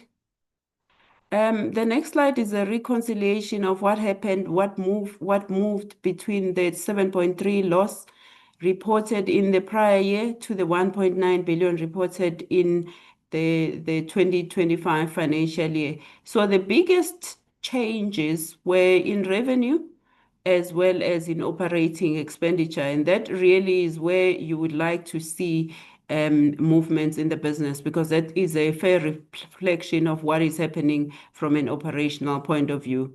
Now, the second thing, which I've spoken to already, is the increase and growth in net financing cost. That is really as a result of increasing and growing debt levels at Transnet. If we go to the next slide. The next slide, Chair, just talks to the financial position or the balance sheet for the business. You will see the non-current assets, which is the asset base that the CE referred to earlier on. And really the change is as a result of the additional investments as well as depreciation that happens over the period. And then the other line, which is important, is the debt levels, the non-current liabilities at the end of the financial year. And as I've mentioned, they grew in the 2024 financial year. And then on the right-hand side is the movement on the CIC, which I mentioned in the earlier slide. Next slide, please. Next slide refers to the growth in the borrowings of 5.2% year on year, which then drove the increasing finance costs for the financial year. And then, Chair, I think this was very widely reported. That was the activities by the rating agencies. But subsequent to that, we were able to secure additional guarantees from National Treasury, which helps mitigate the risk associated with the rating agency actions. Next slide. The next slide really just talks to the additional capital investment. I'll move to the next one, Chair. This slide talks to the PFMA, which is irregular and fruitless expenditure. I think what is notable for the end of the 25 financial year is that the irregular fruitless expenditure reduced from a total of 3.793 to 3.1 in that year, which is demonstrates a serious management focus in terms of reducing the levels of irregular and fruitless expenditure. We continue on that path, Chair, and we've given a breakdown of what constitutes that on the right-hand side. We continue to drive activities to reduce that on an ongoing basis, Chair. Next slide. The next slide really is just, Chair, just an outline of the key activities associated with our focus to reduce irregular and fruitless expenditure. Amongst them is really just the work that is done in the procurement environment, including digitization and such efforts. And the fact that we have established ourselves an oversight committee that constitutes a number of parties within the business to review incidences of irregular and fruitless expenditure, as well as consequence management and how we go about the condonation. We do want to get to a point where we significantly reduce or eliminate the levels of irregular and fruitless expenditure. I'll move to the next slide, Chair, in the interest of time. So in conclusion, I will finish where I started, which is the significant improvement in revenue, as well as the improvement in EBITDA and the growth in the amounts invested in our capital expenditure in the year. And the bulk of that, Chair, was infrastructure replacement that is in line with making changes to make sure that we run a network that is healthy, but we are a long way to go in that regard. I think next slide will be the GCE again. Thanks. Thanks, Nosipho. Chairperson, what we usually do at the end of each financial year, we also indicate to the market what our focus will be over the next year. And then, of course, I think as we get to the interims, you'll see how we have progressed. We reminded the market that we will continue to focus on operations, and we will continue to focus on, getting the operations and the improvement in the operations to where it needs to be, because ultimately Transnet does not make money if it does not move volumes, and that has to continue to be our focus. So you see the focus again, and I think you're familiar with the slide: digital transformation, nothing at the cost of safety. People management, procurement, maintenance, of course, our funding we need to be mindful of as well, and then making sure that the equipment and infrastructure are able to support the operations, which is actually the reason why we are here. Let's go to the next slide. So the next few slides, Chair, sets out our what we call Reinvent for Growth strategy, our R4G strategy. We needed the market to be aware of the direction in which we were going. As I've said, continued focus on improving the operational efficiency, enhancing our financial stability. Of course, the PSPs, growing our capacity because we need to get to the 250 million tons. The work that we're doing in the ports and the work that we are doing within rail, and then, of course, ultimately to grow the South African economy. If we go to the next slide, I'm not going to go through the detail of it, but of course, it purely speaks to the work that the strategy team is doing under Dr. Shaw, that focuses on the various stakeholders. What do our customers want? What does government want us to deliver on our investors, the employees, labor, organized labor, very important throughout all of this.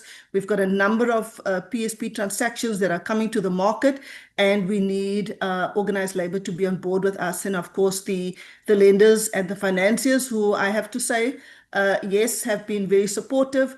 As we speak, we are also renegotiating some of our loan agreements because with the receipt of government guarantees, we think that we should be able to further also not only extend the term of our loans, but also reduce possibly our financial, the finance costs that go ahead with that.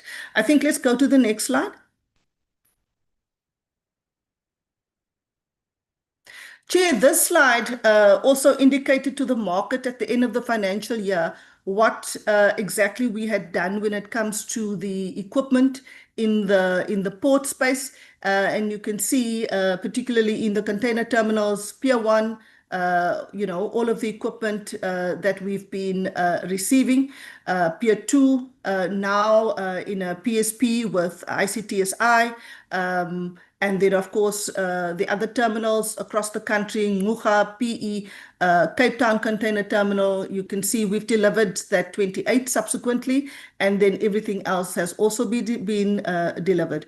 There will also be new equipment coming in this financial year. Let's go. This is also the equipment sourcing that's in progress, and you can see the dates. These are all coming into the system over the next months. Let's move.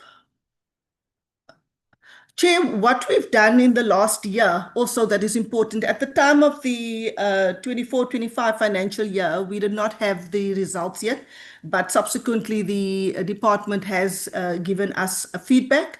I think the minister may mention this in his speech tomorrow as well.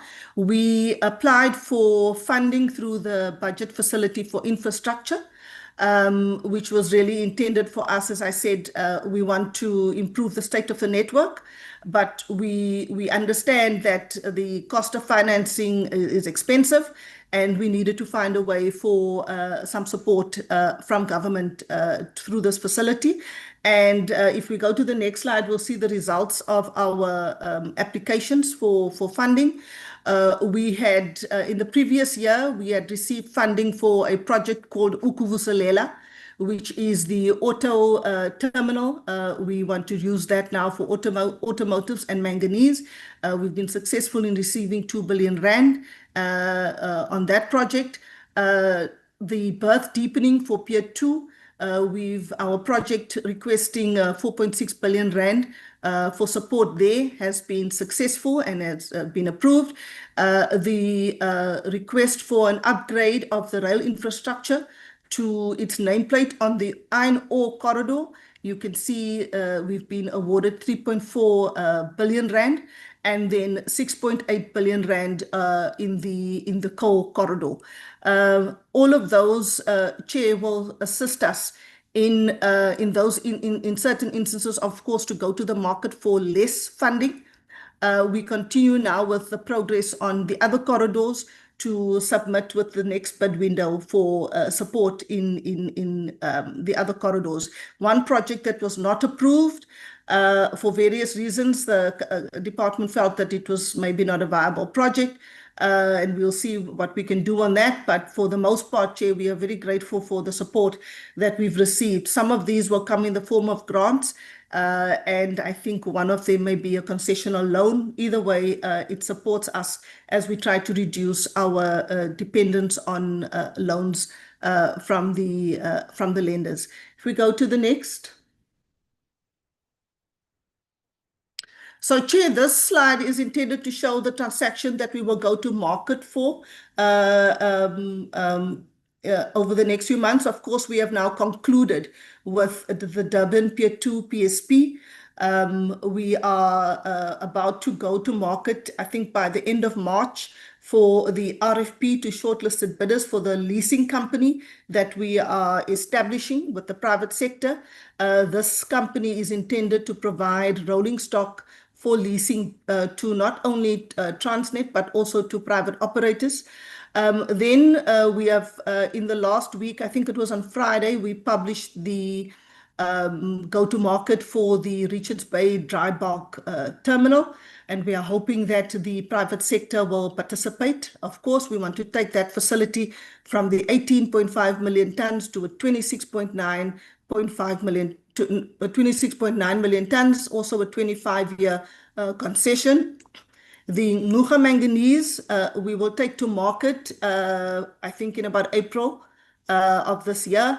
There, we need to build a completely new facility in the Eastern Cape for the movement, for the export of manganese, and we will also be upgrading the Northern Cape to Ngquga rail network. so that we can move more manganese. We want to try and get this to between 12 and 16 million tons. On the container corridor, we've been struggling on that corridor. We believe that this is also ripe for the market, and we will be going out on a concession process there towards the end of this financial year. And then we have quite a bit of fiber across our network. We also want to monetize those assets, and we would want to leverage the private sector in respect of that as well. I think that, yeah, I've already discussed this, so we can move off this one, Chairperson. And then if we go to the 25-26 mid-year performance. Yep. So, Chair, this is what you're familiar with. This is as at end of 24-25. Let's go to the next slide.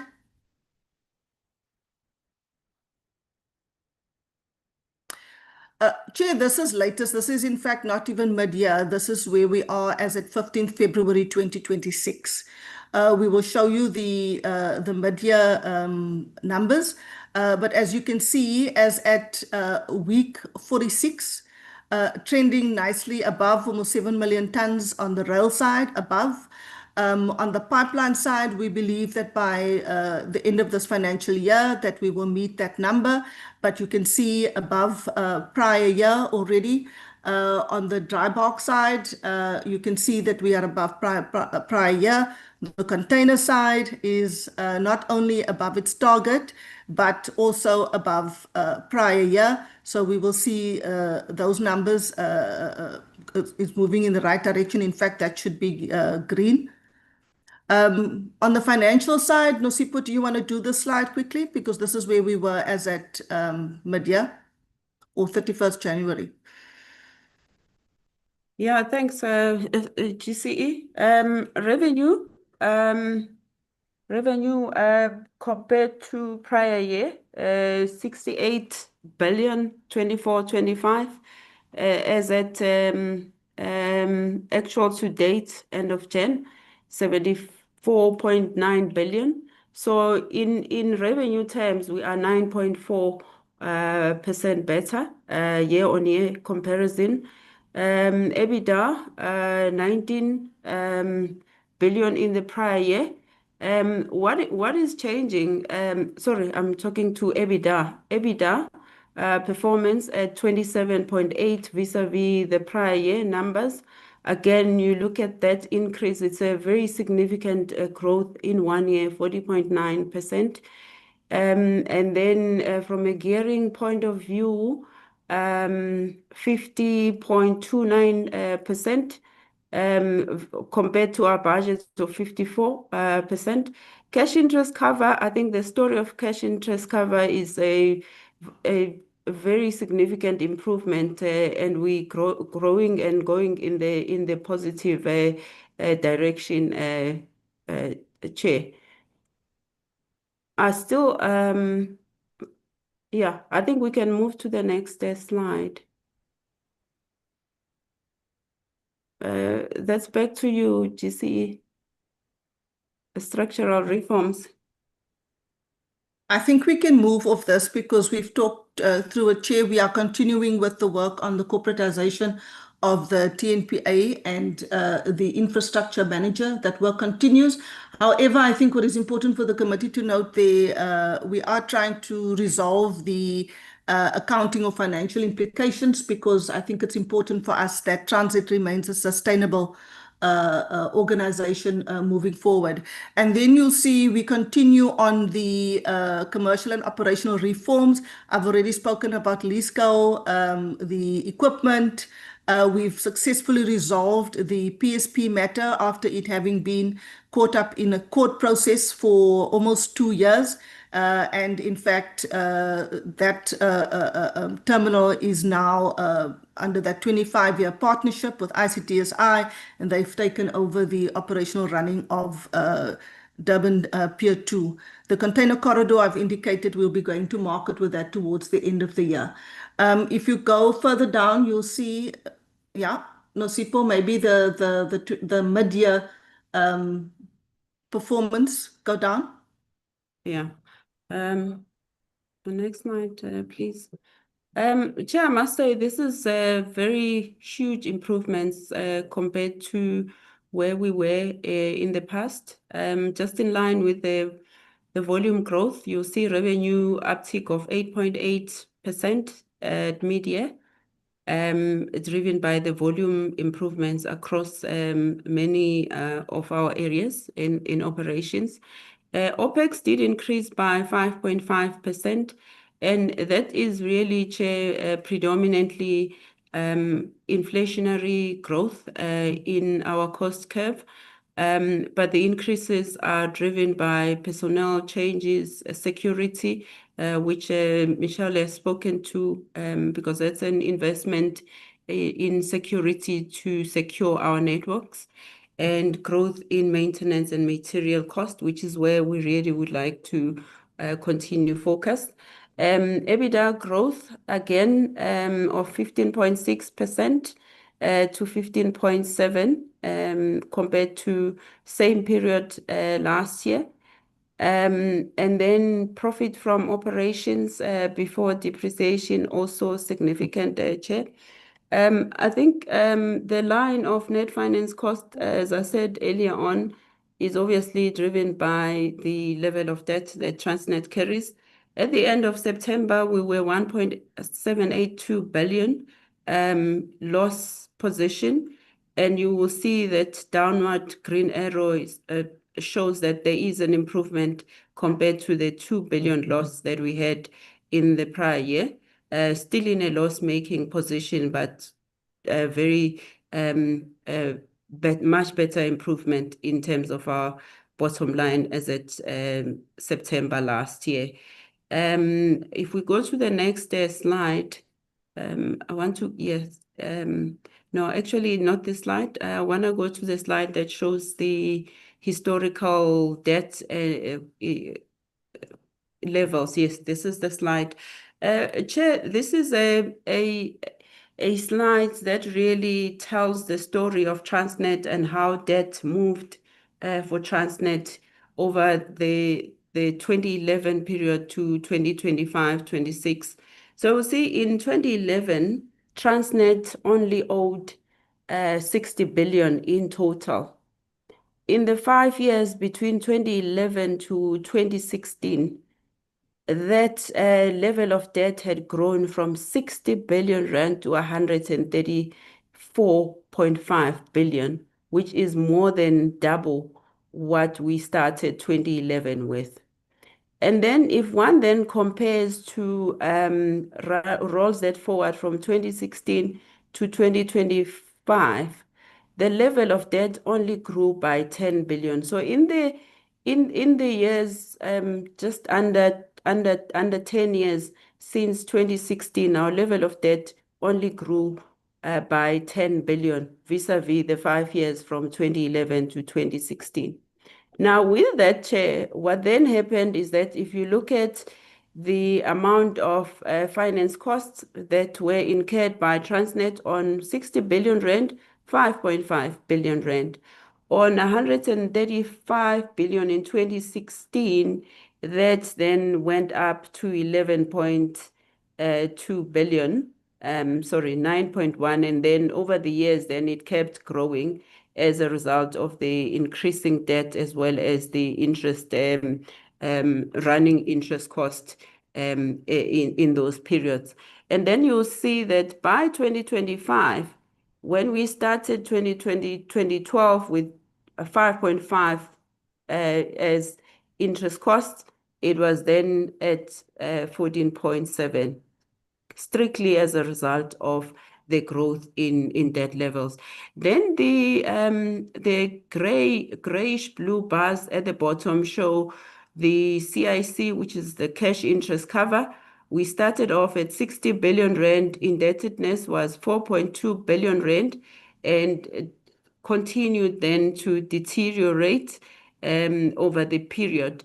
And in 2025, that number set at 1.8 billion, 1.8 times CIC. Now, the Chair, you spoke to the covenant breaches. So this is a covenant that we have with the lenders, and we have not been able to make it since 2021. But there are lenders where we have 2 times. So between 2021 and 2023, we were making it for the lenders at 2.2, but for the lenders at 2.5, we were not really making it.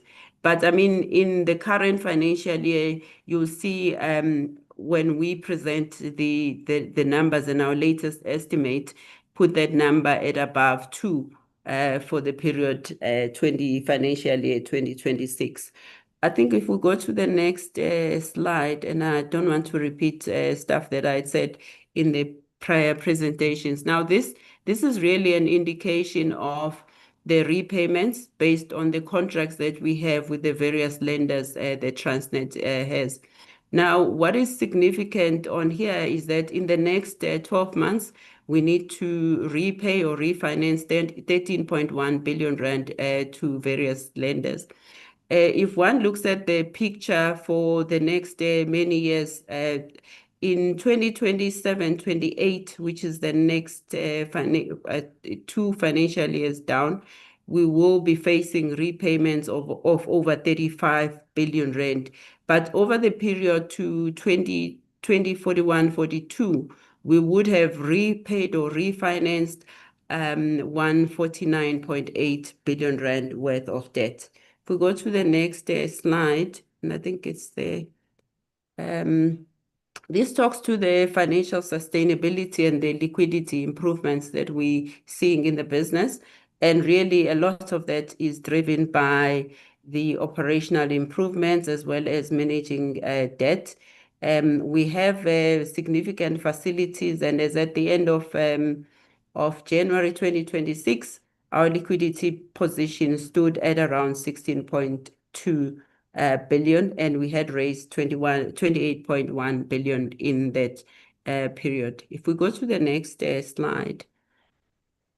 This is a slide that really then, I mean, opposite the picture that we showed earlier, which was reflecting the growth of debt between 2011 and 2016 up to 2025.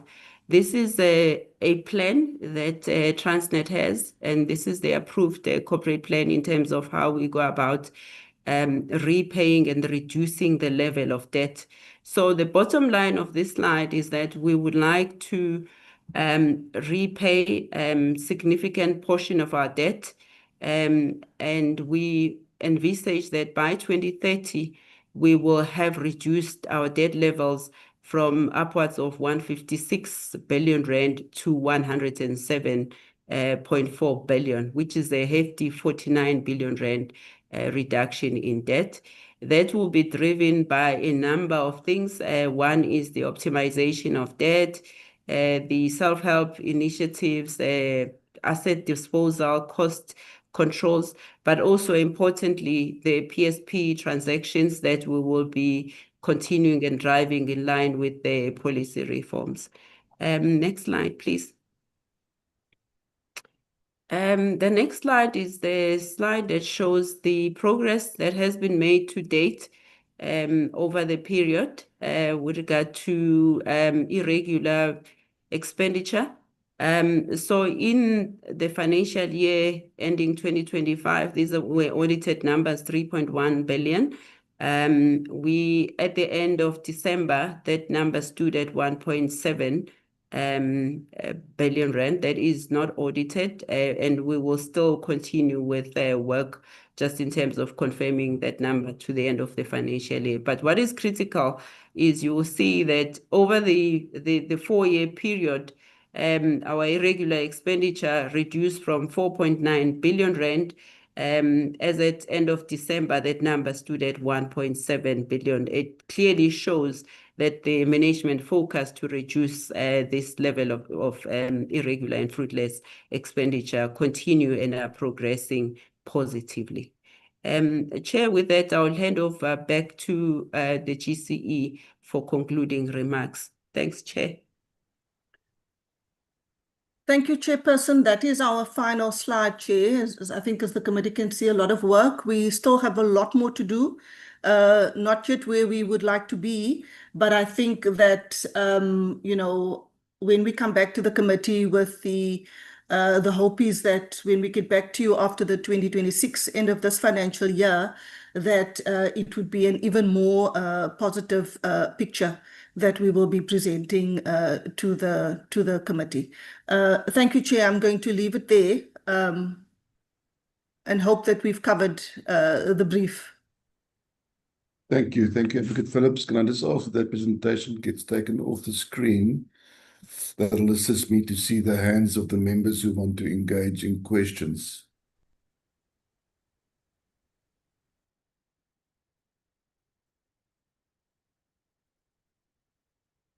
Can we just remove that presentation? I don't know if it's just my screen, but I still have it on. Wiswa, please take off the presentation. Thank you very much. If you can just remove the presentation, that'll assist me. Honourable members, in the meanwhile, while we wait for the presentation to be taken off, I have figured out a way to see whose hands are up.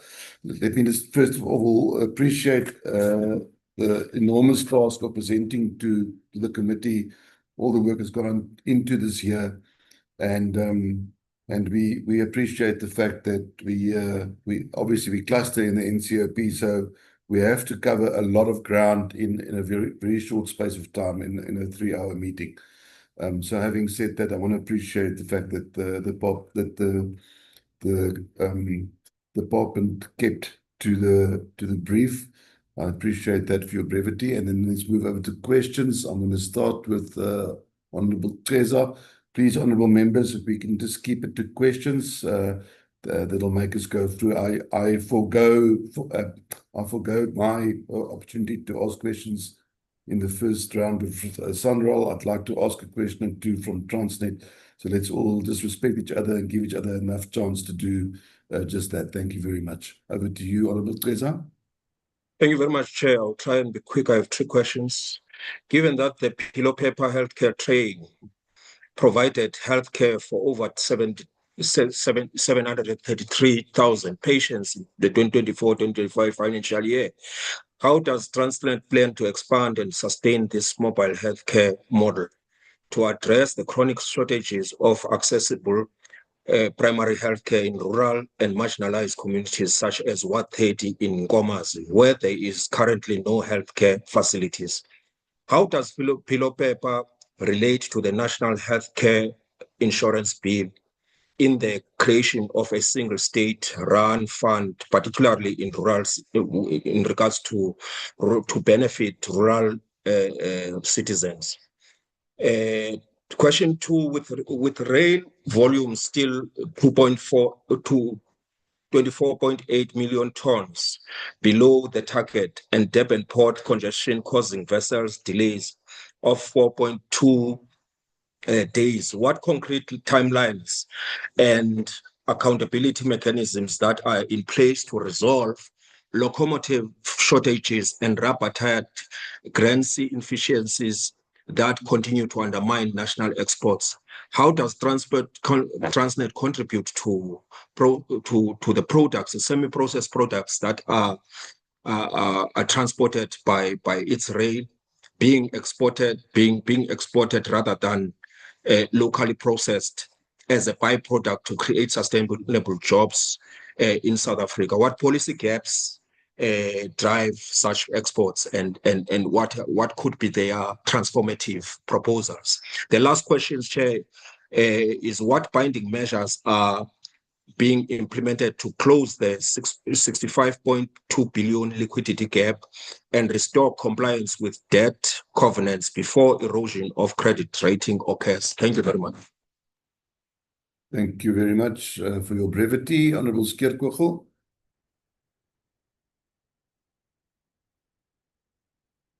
Thank you, Chairperson. Let me just start my timer. So just with the congestion of the Durban that is now 2 point something in the international standard is 0.8 days. What will be done to maybe to get this resolved? Because I think that also contributes to the delay or the loss of goods being transported.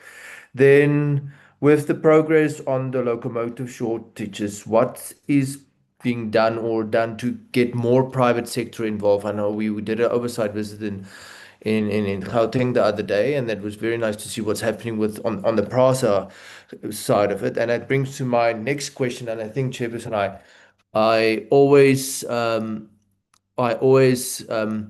ask this: what is the progress between TRANSNET and PRASA to transfer certain lines or railways to PRASA so that they can be able to operate, or is there some progress that we have in that so that we have more passengers that we want to move? Then, Chairperson,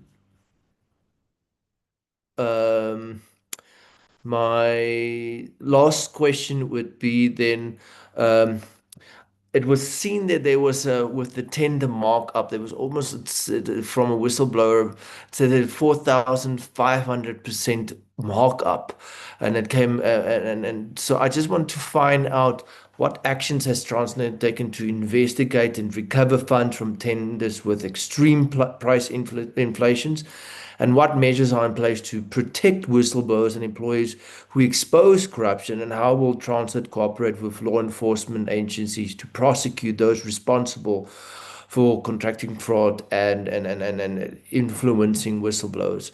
So with that, Chairperson, I think I will yield for now. Thank you, Advocate Phillips. So I think let's take those two sets of questions, then we'll go to the other members. Thank you very much. Thank you, Chairperson. I will try as best as I can. I'll start with maybe the last few questions. The one question I think that's a very important one, and that's one that we are working on very hard at the moment, is the one on overcharging, Chairperson. We have been, and I think the committee will be aware that there was also mention of at least one instance at the Madlanga Commission, where the gentleman, well, I don't want to say the wrong, well, where the gentleman was assassinated in Vereniging. We had been working with the authorities, in fact, and we've identified this, and we've been working with the authorities. At the same time, we have, investigated, and we continue to investigate, and we have identified a number of service providers who appear to be colluding with some transit employees. I can say to the committee that this is something that we are taking very seriously. To date, we have suspended at least 6 people. There are a number that is currently also under investigation, and there will probably be more suspensions that will flow from those investigations. We are pulling in the police, we are pulling in the SIU, we are pulling in the Hawks. We want to be sure that we rid the business of these entities. We have also started engaging with our teams to see, because we've identified the service providers as well, the processes that we would want to follow in terms of blacklisting these suppliers. We've always known, Chairperson, that unfortunately, and I think most state-owned entities suffer from this, that there is a price that is charged to the private sector, and then there is a different price that is charged to government entities.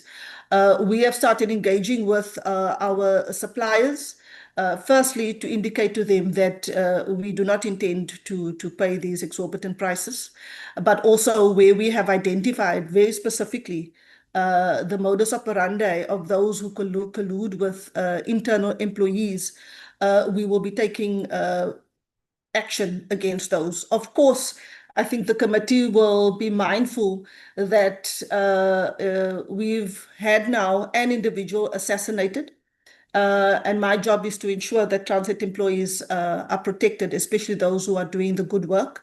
So, as I've said, we've been very vague about, and deliberately so, about the kind of work that we are doing.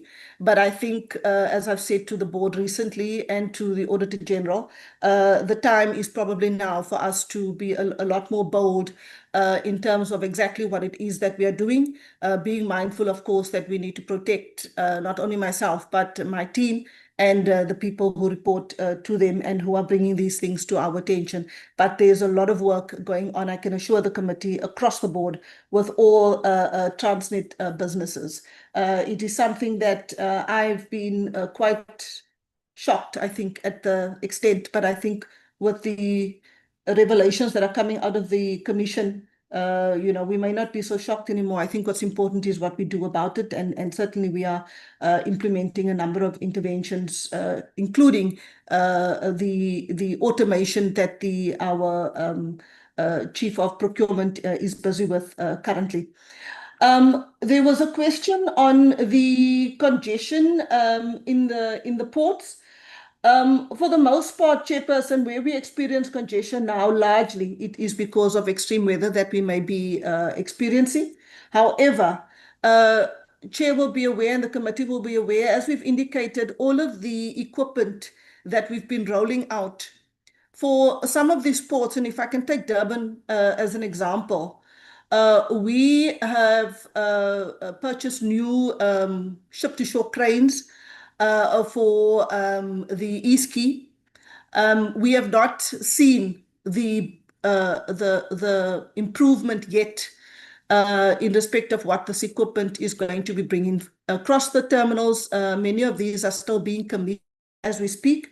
And I think that once we see this equipment in full operation, Chairperson, I don't think that congestion will be a thing of the past. I think that we will see them, but under very specific circumstances, particularly when we get wind in excess of 120 kilometers in Cape Town, but also in Durban and across the board. We've been really battered with extreme not only rainfall, but also extreme wind. That being said, part of the purchases that we are doing now is those purchases are coming with remote functionality that will allow us to, in fact, in these extreme weather, to be able to operate these cranes from a room rather than within the machine itself. So these are all interventions that we will see, I think, over the next year or two, coming to fruition in the terminals. The question, Honorable Skirkogel, about Transnet and PRASA and what we are doing together. We sort of tied by the hip because, as you know, we work in many instances across the same network. Between PRASA and Transnet, we have set up a steerco where we deal with all of these matters of, firstly, that we can mutually work together to support the country as a whole, where they can help us to increase the movement of volumes, but also where we can assist them in terms of increasing passenger numbers. I think that we can maybe at a later stage provide specific information about the various interventions that are happening between the two operating divisions. The question around, I'm going to leave the financial questions to the CFO. The question around the Pelo Pepper. So as I've indicated, the Pelo Pepper for me is an absolute necessity for the country. I think that this is really one area where we can really give hope to many marginalized, in fact, the majority of marginalized people. We do what the state is currently struggling to do with the healthcare system at the moment. So we work very closely with the National Department of Health. I think they see us as an outlet where we can support the kind of things that they would like to do. We work with the National Department of Health. We work with the various provincial departments of health. If the committee ever has the opportunity to go to where the train is, you will find these people present there working with us. And certainly we are trying to ensure that our interventions align with government, particularly as it relates to NHI. So we go to areas where the rail network is available. Yes, some areas we are unable to reach because of vandalism and the like, but really for us, my wish, Chairperson, and we are trying also with some of our stakeholders to try and get some funding, is to find a way to get another train. And I think, yes, it might be a difficult one at the moment, but it's certainly one that we will continue to work to try and see what is possible in terms of realizing that. I think we need to reach certainly more patients. There was a question around, I think I spoke to the efficiencies across the board. Yes, RTGs are being replaced. They had gone beyond their economic life, and these are being replaced and these are being commissioned. The program was 9 at a time. These are being commissioned as we speak and put into operations as soon as they are ready. And I think that we will start certainly in this next financial year to begin to see the improvements. And I think that will cover, the instances where the inefficiencies have been raised. In respect of rail, Chairperson, as I've said, we continue to, we've worked quite well with one of the OEMs, in fact, with 2 of the OEMs, to get either some long standings back into the operation, but also new locomotives. And again, I think it would be good in one of your oversight visits, Chairperson, to join us in the factory in Durban, where we have the new 23E locomotives that are being pushed into the operations. We recently celebrated the 200th locomotive. Probably 80% thereabouts locally assembled and manufactured in terms of tools and the like, and the kit that we use to build these locomotives. So I think that would be good also for the committee to see. So a lot of work in terms of getting the equipment sorted. The work on the network, we've been, I think in the previous engagement, we indicated to the committee that the time that we use for the work that needs to be done on the network itself, if I take the iron ore channel, we have to replace all of the rail on that corridor. We only get 10 days in the year during a shutdown to be able to replace these rails. What we've recently done as part of our collaboration with the ore users is agree on 2 shuts in the year. What we will then do is we will plan for 2 shuts that will give us essentially 20 days within the year. And then the customers will support us as far as they can to do as much as they can, whilst we also do on our side as much as we can. We believe that if we work together, we can get, at least double the amount of work done. If we do that, then we would be able to also, move more volumes. And that is the, let's call it the strategy that we are using on the coal line as well, where we are working with RBCT and the coal users, but then also on the other corridors.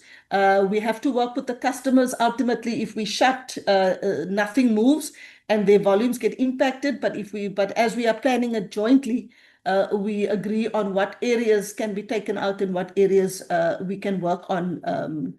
Well, there was a question about the liquidity.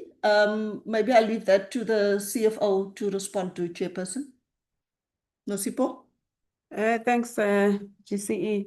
So can I ask Vuyiswa to go to slide 58? And thanks to Honorable Deza for the question. I think the question was, what are the binding measures to reduce debt and improve liquidity by Transnet? If you can help me, slide 8.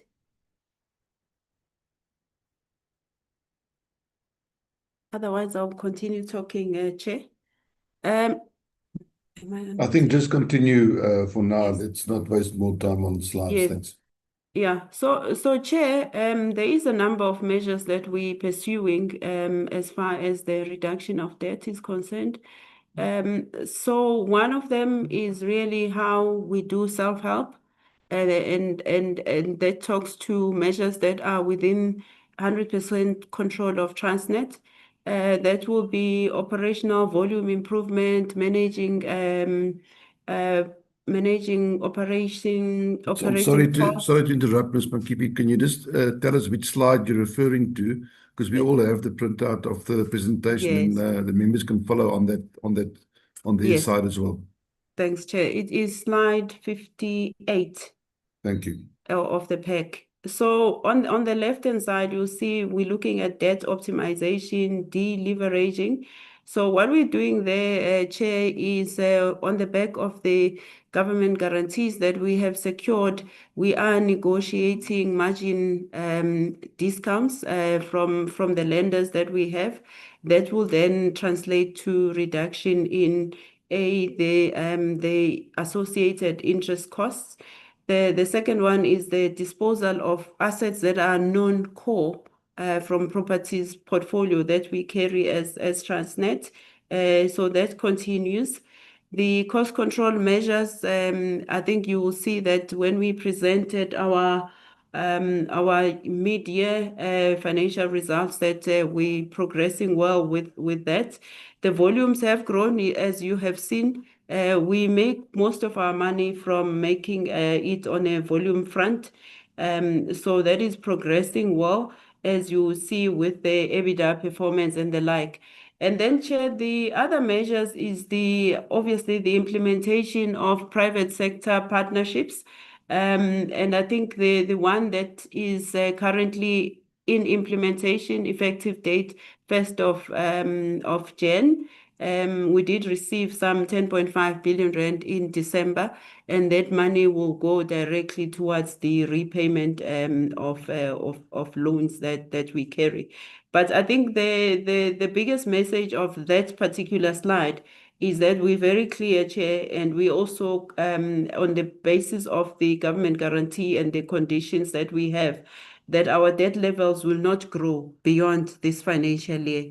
And you see on that slide that it reduces to 107.4 billion rand by 2030 on the back of all these initiatives that we as a business are driving. Thank you, Chair. Thank you very much. Let us go over to Honorable Kaunda. Thank you very much, Chair. Let's welcome the report. The last time when the GCE presented a turnaround plan, I think from what I'm reading from the report that they've just presented is that there are many positives and they are yielding the plans which they've put. The fruits are now starting to show up. But Chair, as much as there are still some gray areas which will need to be attended to. TRANSNET used to be a leader of all the public entities when it comes to transformation. I think we are gradually regressing, so you need to reoccupy that space, especially to unbundle on the 4 projects which you presented as ready for implementation. You need to unbundle such projects so that cooperatives and social enterprises do have allocation or quotas that are reserved for them so that they can start making a huge participation in the programs that are there. Otherwise, Chair, we'll continue to monitor.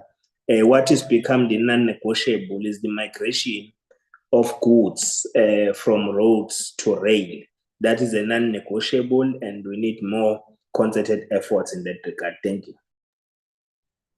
Thank you, Honorable Kaunda. I think we all agree with you on that one. Honorable Muyamang, would you like to engage?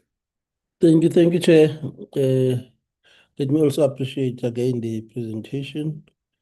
Much has been said. Just probably one from my side,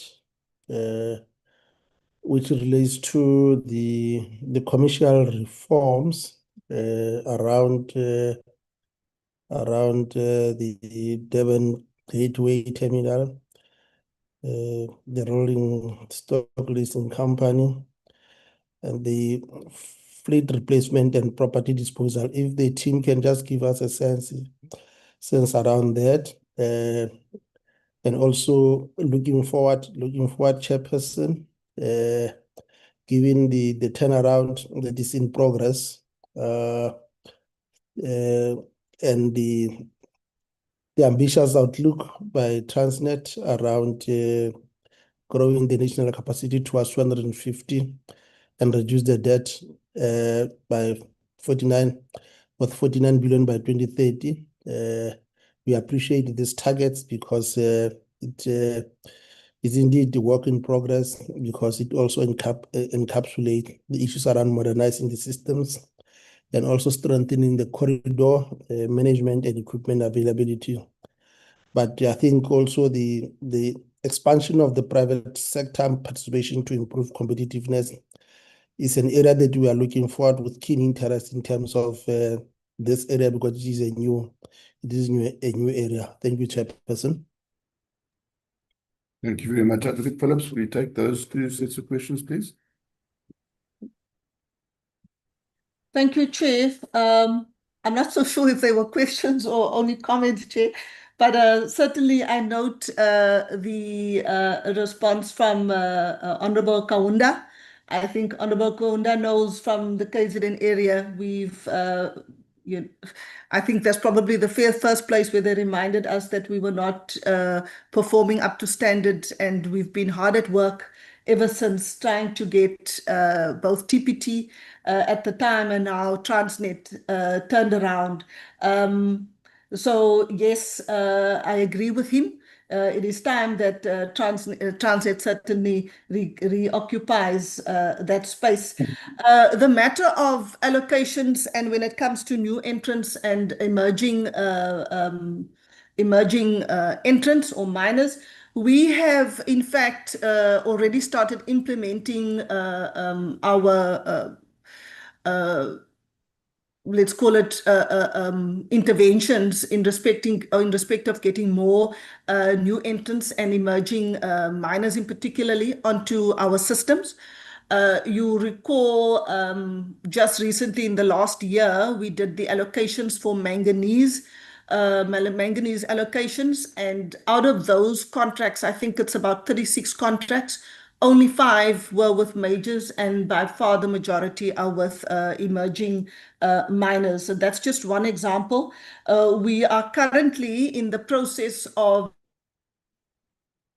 as it comes to the ore corridor. We've advertised for interest, and we are currently going through the responses from the market in terms of access, and then how do we deal with getting people onto the system. Of course, on the coal side, that has really been running for a while, but the challenge with the rail capacity that we've experienced has made it difficult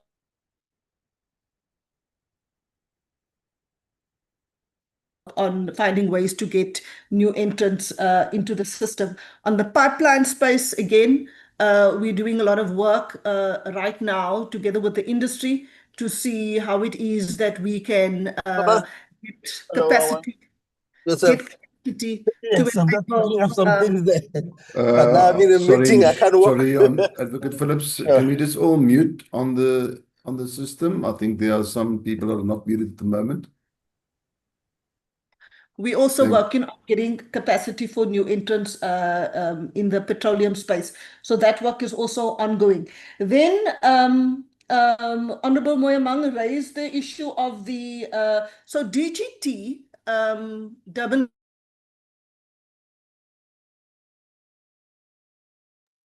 Advocate Phillips, we just lost you as you started addressing Honorable Moyamang's questions. Thank you. Yes, so the first one, Chairperson, thank you, is the matter of DGT. We have received the funding, or let's call it the transaction fee for that, the 10.5 billion. I think as we get to the end of this financial year, when we announce results, you'll see also the impact of that. Again, a deliberate strategy on the part of TRANSNET when it comes to crowding in the private sector. So we will see the impact of that.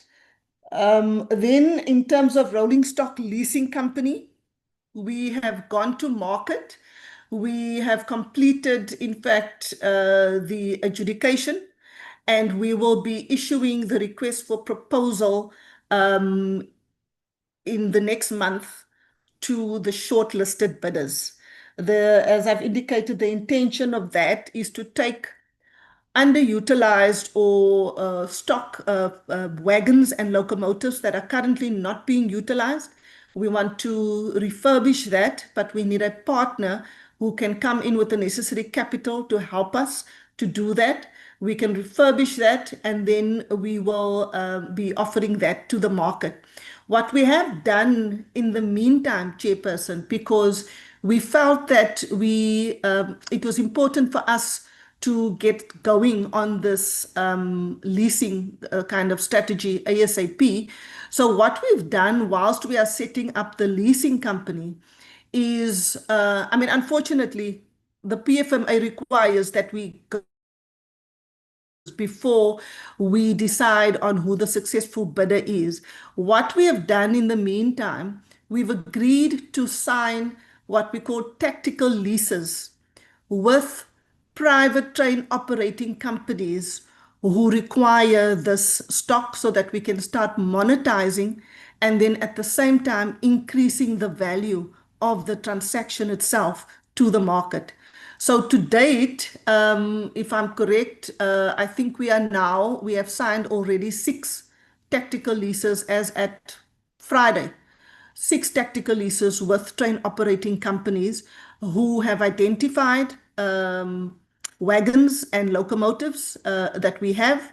They've agreed that our rail engineering department would do the refurbishment, and they've agreed to pay us a fee for the leasing of that equipment. So that is, in fact, we've started it. But of course, we would want to complete that transaction with a partner with the right skills, but also with the capital that we need. And then, yes, as we've indicated, we're really pushing to get. We believe that the private operating companies must support us so that we can jointly get to the 250 million tons. But ultimately, yes, also reducing the debt as indicated by the GCFO in our debt optimization strategy. Thank you, Chair. Thank you, Advocate Phillips. Let's go over to Honorable Makasini. Thank you, Chair. Chairperson, I just want to check how effective the oversight committee inside the TRANSNET to avoid the irregular expenditure of 2024 and 2025. Obviously, the red flags were supposed to be detected so that we don't find ourselves in this situation. If they can tell us what was the shortcoming that they have led us to be in this situation. The top 10 suppliers, especially the security companies that have been affected on irregular expenditure, what are they doing, especially to the officials who are working in the supply chain? Is there any forensic audit committee or any people who are criminally investigated to get to the bottom of the issue that I will just identify as irregular mismanagement in the TRANSNET? Thank you, Chair. Thank you. That's short and sweet. Honorable Peter. Thank you, Chair. Just for clarity purposes, Chair, TRANSNET talk about the net loss of 1.9 billion rand, if I got it right. Can TRANSNET display a detailed consequence management report with this regard? My second question is, this profit loss of 1.9 billion rand doesn't affect the retrenchment of workers to various TRANSNET ports? If yes, what mechanism did TRANSNET use to address this issue? My last question, this loss of billions of rands is not promoted by your systems as TRANSNET. Is your system modernized enough to meet with these challenges that we are facing as TRANSNET? I thank you, Chair. Thank you very much for that, Honorable Peter. I think I'm going to latch on to my question as well, Advocate Phillips, if you don't mind, just to save time.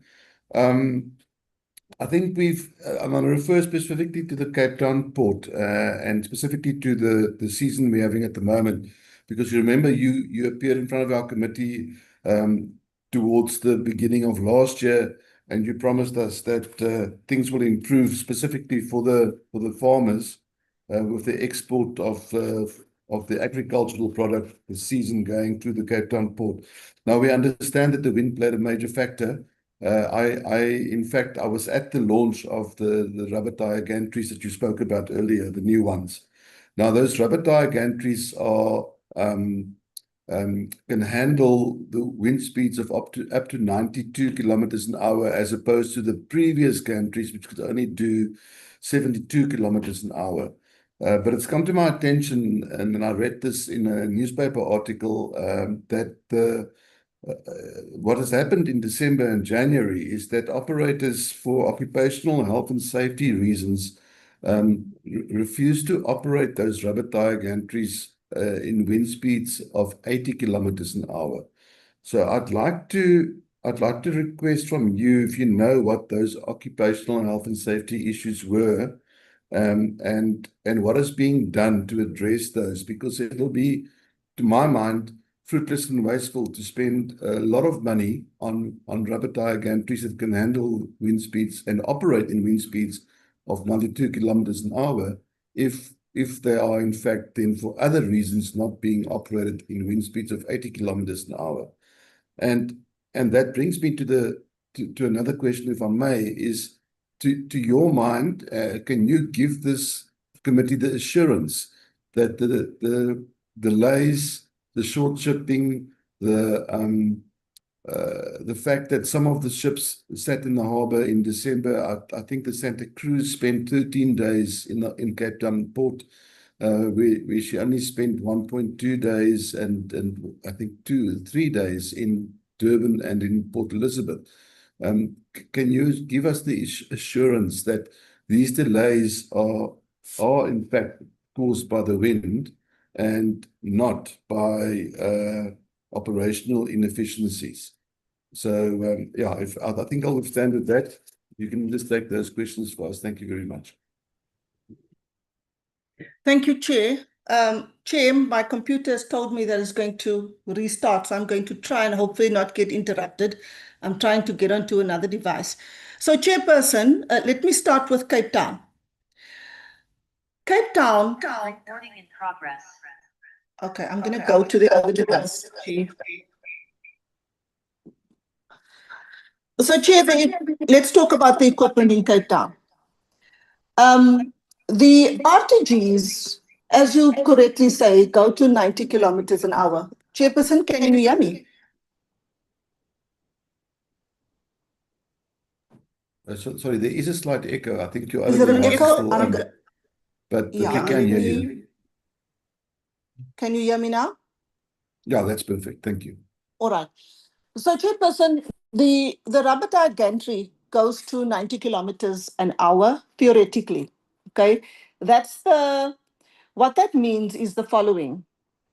When we talk about 80 kilometers an hour, something happens and people refuse to use the machines. That's not correct. What happens is the machine will go to half of its speed at around 80 kilometers an hour. So at 80 kilometers an hour, the machine will not operate at its normal speed. It is a safety limit that is inbuilt in the equipment. At 90 kilometers an hour, the machine will shut down. That is also a safety limit that is installed in the machine. The machine will not operate in wind speeds in excess of 90 kilometers an hour. Now, the challenge here, Chair, is that in the Port of Cape Town Container Terminal specifically, in November, December, we had 30 days in total of wind speeds in excess of 100 and 120 kilometers an hour. It's unheard of. We actually have a slide, and I think maybe what we will do is to share that specific information with Chair and the committee, where we show you year on year how the weather has changed, the weather patterns have changed. So you'll see, whereas last year, if I remember correctly, we had lost half this amount of time. This experience that we had in November, December has been the worst that we have had in, I think, in our history, but at least in the last 5 years. When we've been working very closely with the industry, preparing for the season, the citrus season, as well as the deciduous and the table grape season. So it's very important for us because we understand the impact that it has on, well, in fact, on the TRANSNET volumes. It's very important for us that it works. So we plan months in advance for the season with the industry, the farmers, the packing houses, the shipping lines. We plan with all of them.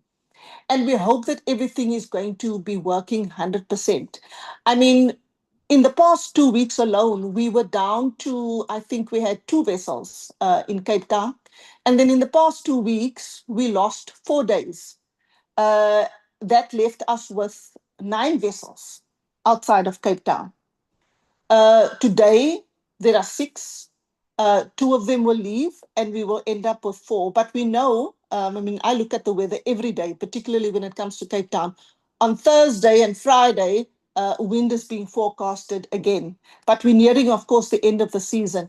It's really not where we want to be. So, Chair, what we've done, we have now engaged again with the OEM. And we've said to the OEM, you're not going to get better RTGs than what you have.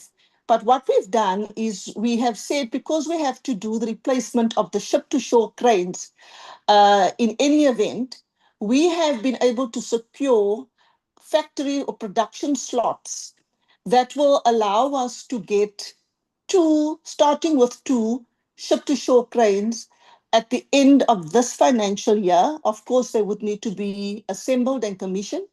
That will come with remote functionality. What will then happen? It will allow the ship-to-shore crane to be operated remotely from a room and not from within the crane. Now, I can tell you, Chairperson, you can go, and we have been all over the world. You will not get any ship-to-shore crane, even an automated one, that will operate in wind speeds in excess of 120 kilometers an hour. What we are trying to do is to mitigate as much as possible the impact of the extreme weather on our equipment, remembering, of course, that the last thing we want is for somebody to go and operate a machine. We have these gusts of wind, and then there's an accident which could be fatal. So that really for us is the only thing that keeps us from getting employees to operate in these extreme weathers. In any event, the machine, even the ship-to-shore crane, will shut down because that's how they come. That's how they are manufactured, with safety limits. Chair.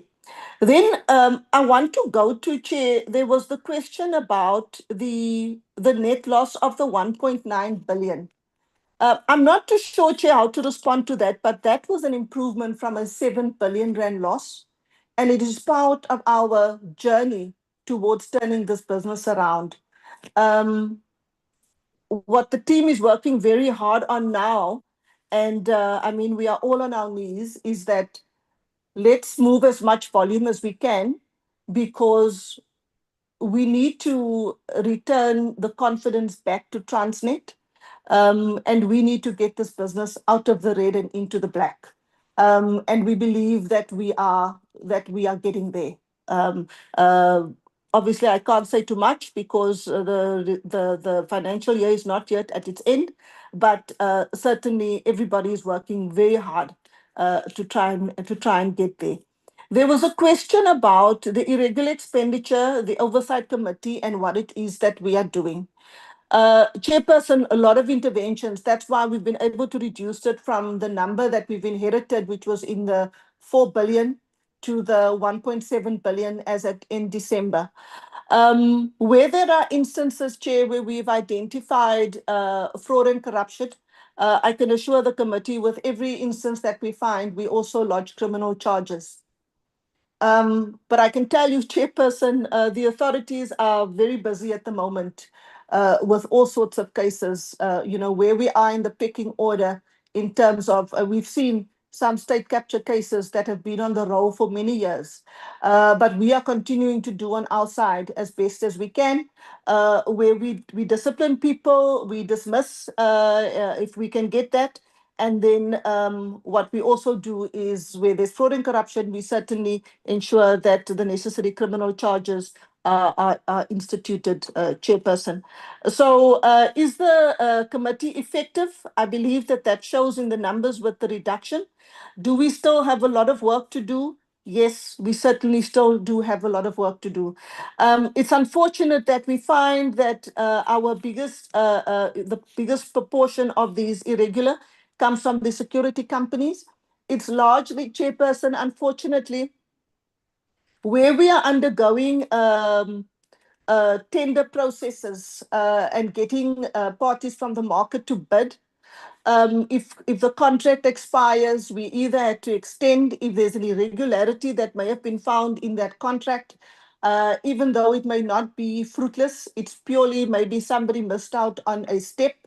Unfortunately, I can't pull out that security company. I have to continue to spend, and that is because if I pull them out, I will be left vulnerable and exposed because there will now be nobody protecting the line. So unfortunately, the risk that I run is that I run the risk of maybe month-to-month extension of irregular contracts.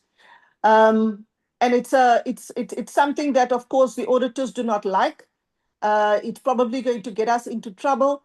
But when I look at the price that we pay or the losses that Transnet suffers, our customers suffer when the protection is reduced on the line, it actually is a no-brainer because the 1 billion rand that I lose equates to almost 9 billion rand that the fiscus will lose or our customers loses if the lines are not protected. So it makes that decision about extending a contract very difficult when you have to balance it against removing it completely and then being vulnerable and exposed because unfortunately the criminals are always one step ahead. Thank you, Chair. I think I've responded to all the questions, Chair. Thank you very much. I appreciate that, Advocate Phillips. I believe that some of the officials had to leave our meeting because there's a fire at the administration building at the airport. So we wish you well in managing that, and we're trying to end this meeting as soon as we can. Honorable Muimang, I see your hand is up. Is that a legacy hand?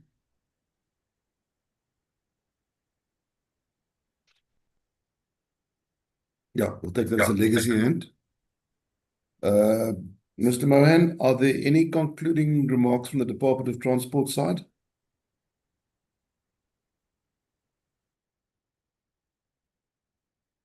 No. Good afternoon, Oh, Chairperson. we got you. Okay. I've got no Yeah. questions or comments on my side. Thank you. Thank you. Sorry, I didn't hear that. Good afternoon, Chair. It's Prasant Mohan. I was saying that I don't have any comments or questions from my side. Good. Thank you very much. Then it leaves me to just say thank you very much to Transnet. Advocate Phillips, thank you very much. You've got a gargantuan task. We appreciate the fact that where Transnet was a couple of years ago and where it is now. And we understand that there's many challenges. And we thank you for always being transparent and forthright with our committee when you have the opportunity to appear in front of us. We appreciate that, and we appreciate the work. As we say, when you move goods, you move money. And when you move money, you create jobs. And that's what it's all about. Thank you very much. We will excuse the officials of the Department of Transport now and Transnet. Honourable members, we just have a little bit of homework to do. We're nearly at the end of the meeting. And as predicted, we're running slightly over time, but we're nearly there. The first order of business we'll do is to consider the committee report on the oversight visit to the National Department and Public Entity sites in Gauteng province recently. H, can you please flight that? Thank you, Chair. We will leave now. I appreciate that. Thanks, Advocate Phillips. Thank you. Goodbye. Thank you very much. Thank you very much, Department.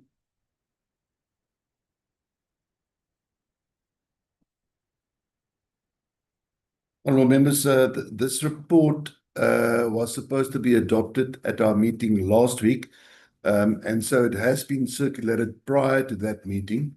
We then had to defer the adoption of the report to this week. So you've all had a week in which to peruse this report.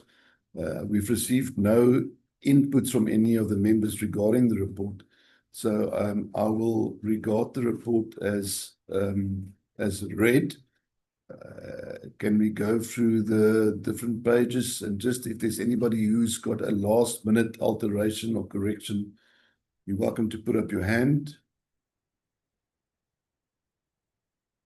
And I just want to, as we do this, thank our researching staff, Dr. Clark and Mr. Ntalini, and your staff. Thank you very much for preparing this report.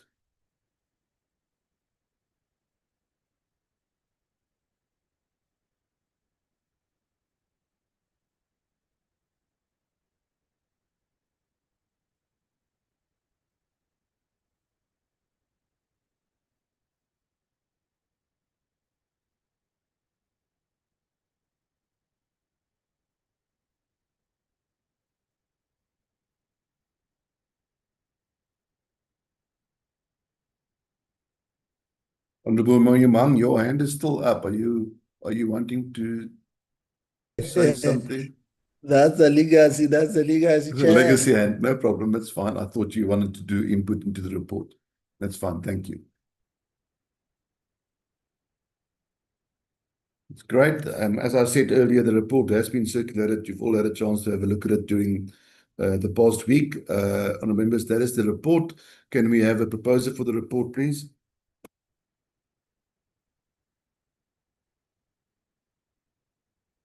Yes, Chair, I propose. Thank you, Honourable Peter. Can we have a seconder for the report, please?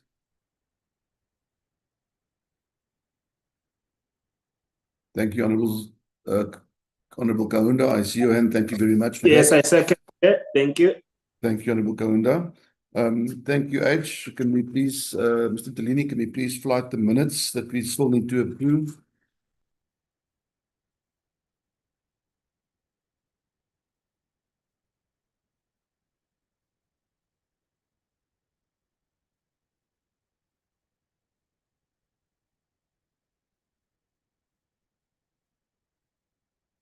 Thank you very much, honourable members. These are the minutes for the meeting on the 2nd of December.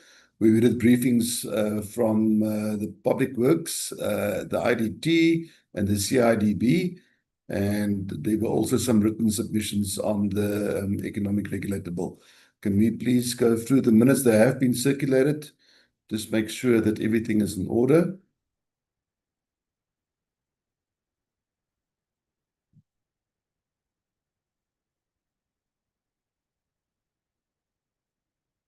Thank you very much.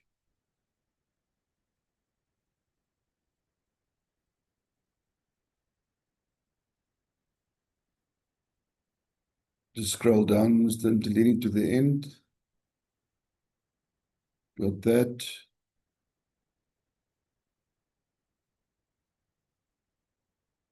Thank you.